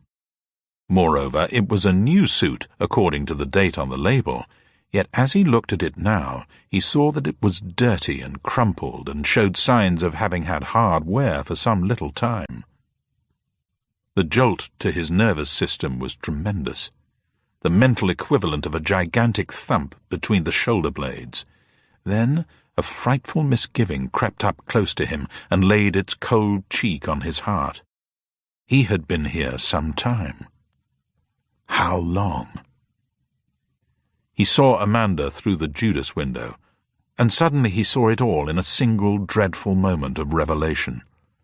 The whole kaleidoscopic history of the last 36 hours, painted with pitiless clarity and minute detail, unfolded before him in all its stark gravity.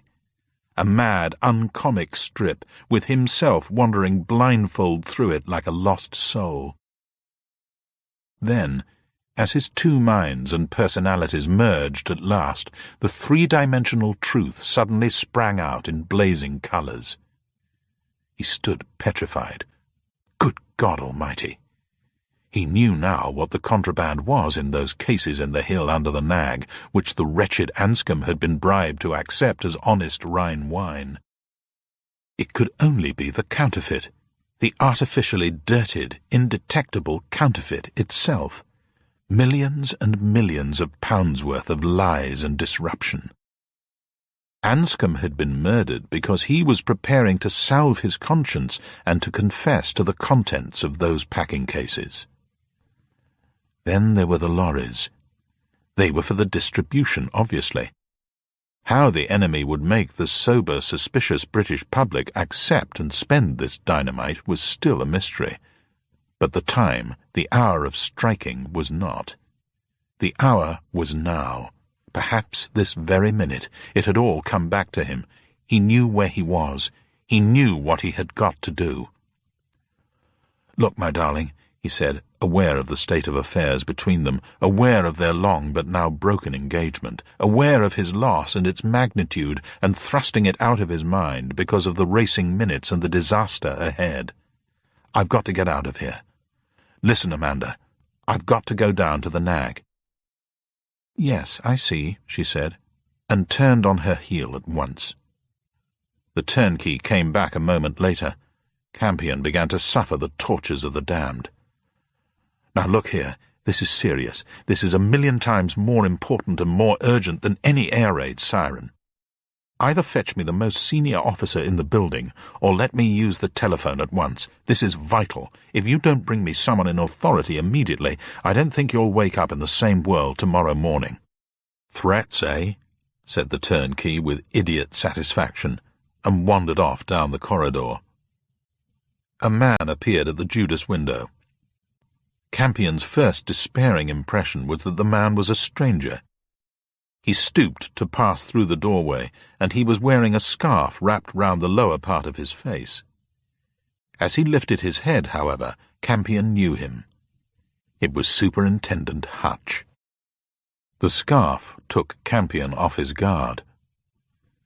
"Hutch," he said softly. The man came over to the door and looked in through the window. He did not speak, and his blue eyes were very bleak. Campion took a deep breath. "I must have a word with you," he said quietly. "I know there's a hell of a lot to explain. I've been walking around punch-drunk for the best part of 2 days. However, you shall have chapter and verse for everything in an hour or so, but just at the moment there's something that's got to be done. We've got to go to Bridge. We've got to get to the nag at once. My dear fellow, you needn't let me out of your sight." Hutch stepped back from the Judas window and unlocked the cell door. "Oh, thank God, man!" Campion's cry of relief came from his soul. Campion opened his mouth to speak, but got no farther. Hutch had turned to the wall and was scribbling a line or two on the back of an envelope taken from his pocket. The message was enlightening. Just located Oates. Has been St. Jude's Hospital, unconscious since Tuesday night. Has been under police guard in error. Was thought to have killed Copper in street fight on Quay. Police here bloody fools. Oates just come round, and Doc says thinks out of danger." Understanding came to Campion. Of course.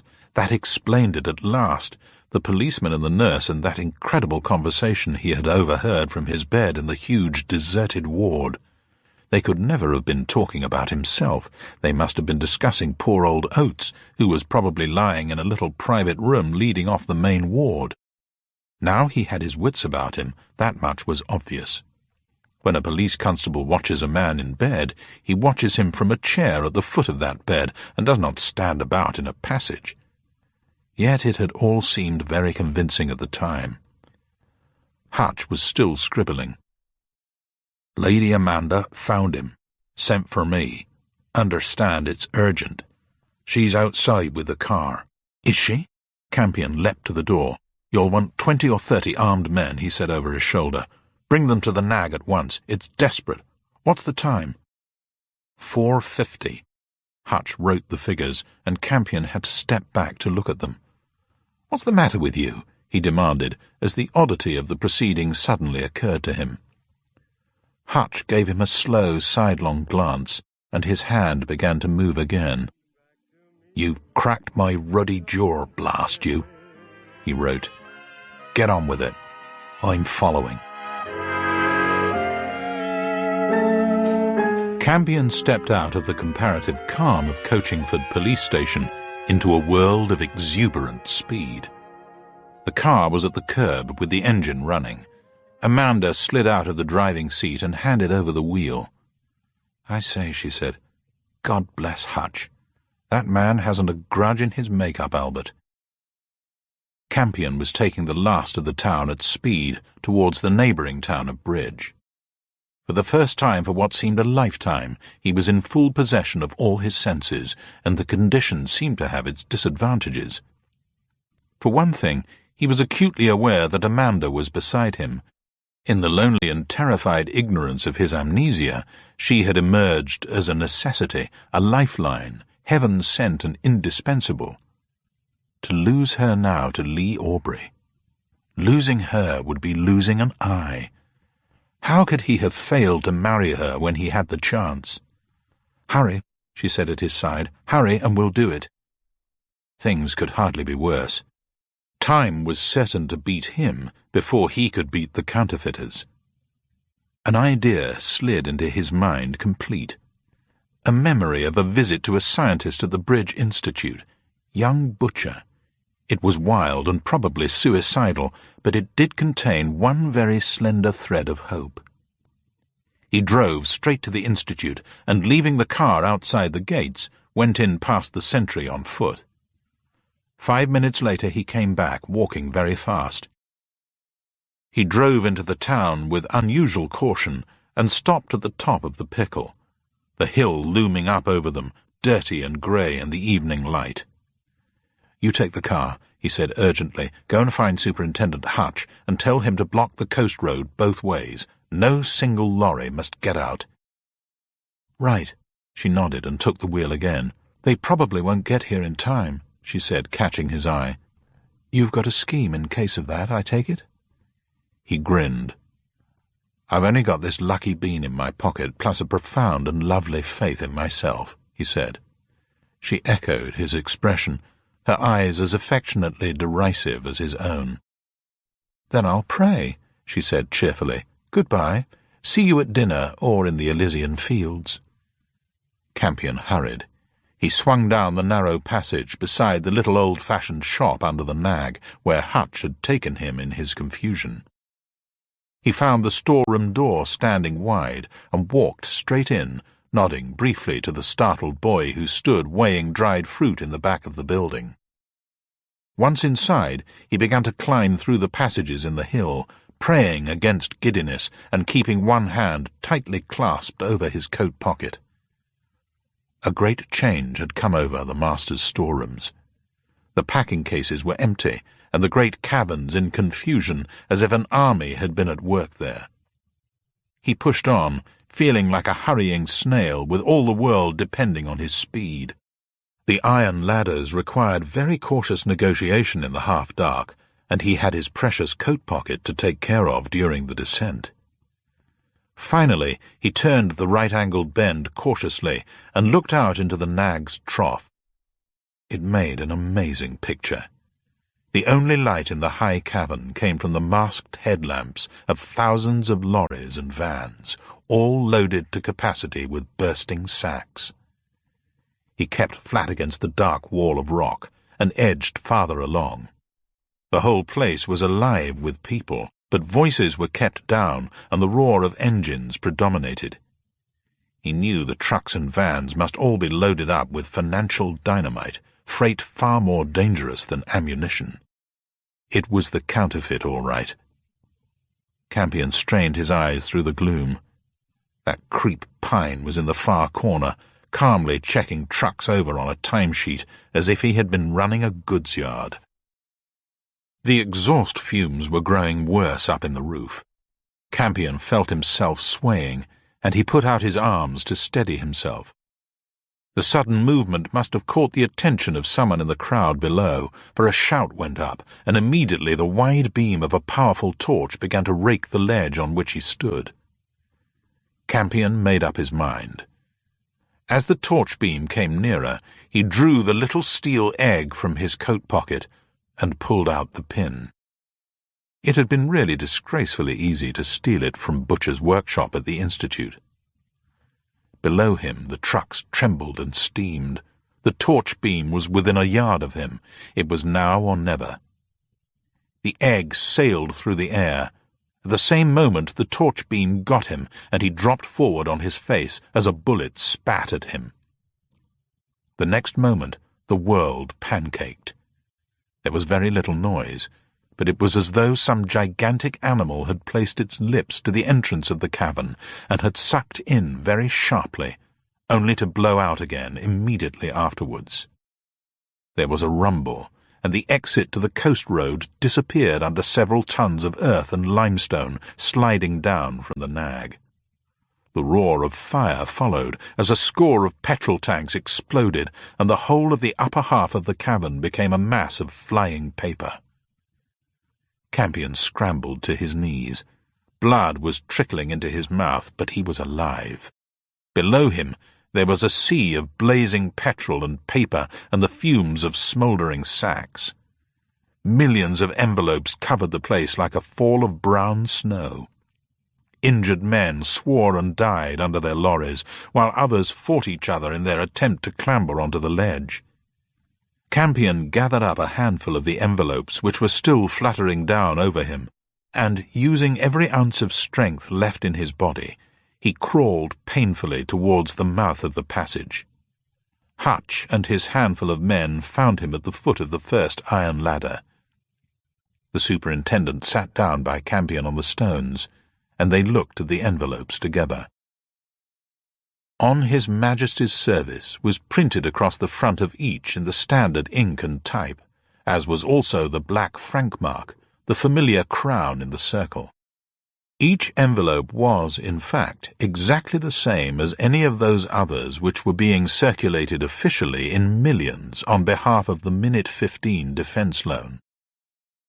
By the light of the superintendent's torch, Campion opened one of the packets. It was addressed to a Mr. P. Carter, 2 Lysander Cottages, Netherland Road, Bury-under-Lyne, and it contained 7 of the spurious and artificially dirted banknotes, as well as a buff-coloured printed slip, the text of which was masterly in its uncomplicated wickedness. The Ministry of Labour, Whitehall, London, S.W. Dear Sir, Madam, the enclosed sum of £7 has been awarded to you on the War Bonus Claims Committee's recommendation. This money is paid to you under the arrears of remuneration for persons of incomes below tax level board, as has been announced in the public press and elsewhere.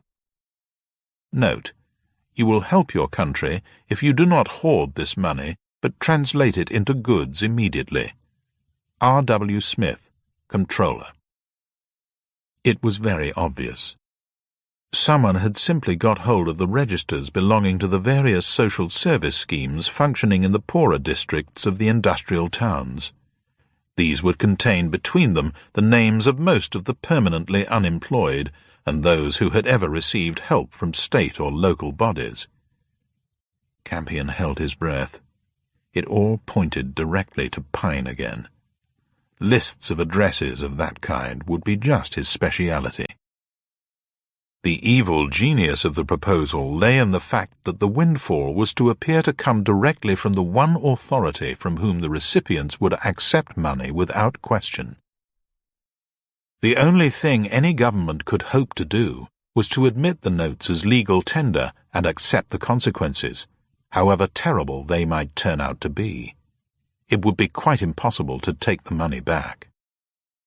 By synchronizing the plan with the launching of Minute 15, at a time when the authorities were prepared for an enormous influx of official letters, the GPO was to be neatly tricked into rendering vital assistance and ensuring that the secret blow would fall at the same moment in every part of the land.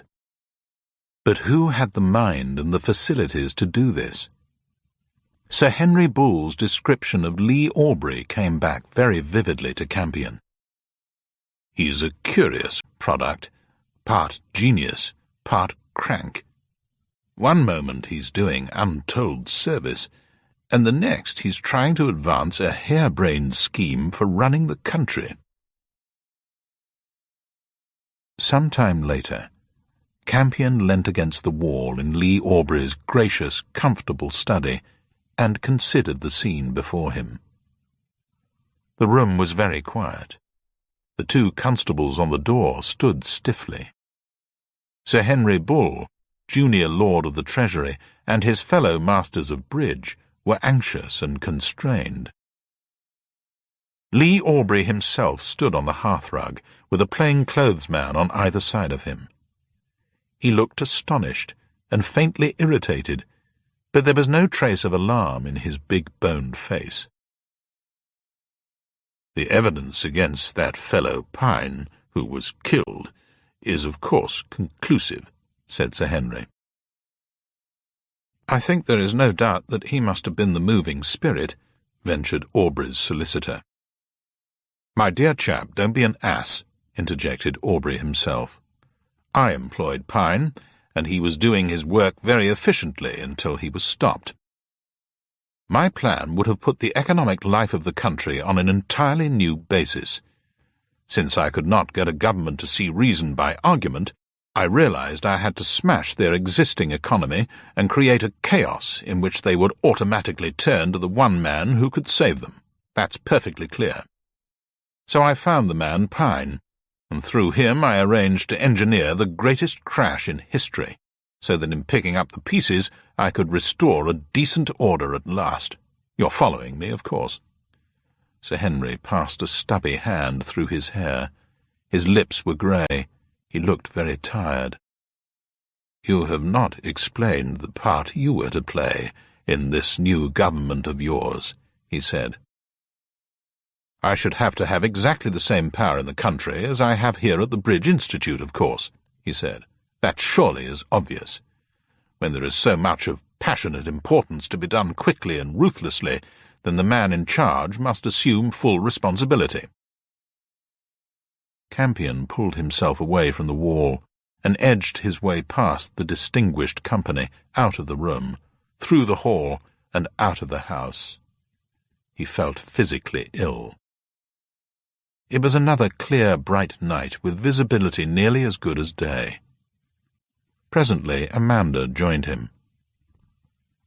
I tell you one thing, he said. Even if he hadn't turned out to be this particular kind of lunatic, you would never have married him. No, I wouldn't. He looked down at her and caught her grinning to herself. Are you laughing? He demanded. Only at me. Campion put an arm round her and held the small circle of her shoulder bone. Let's get married early tomorrow, he said. I've only got 36 hours leave. "Yes," said Amanda. "It's time we got married."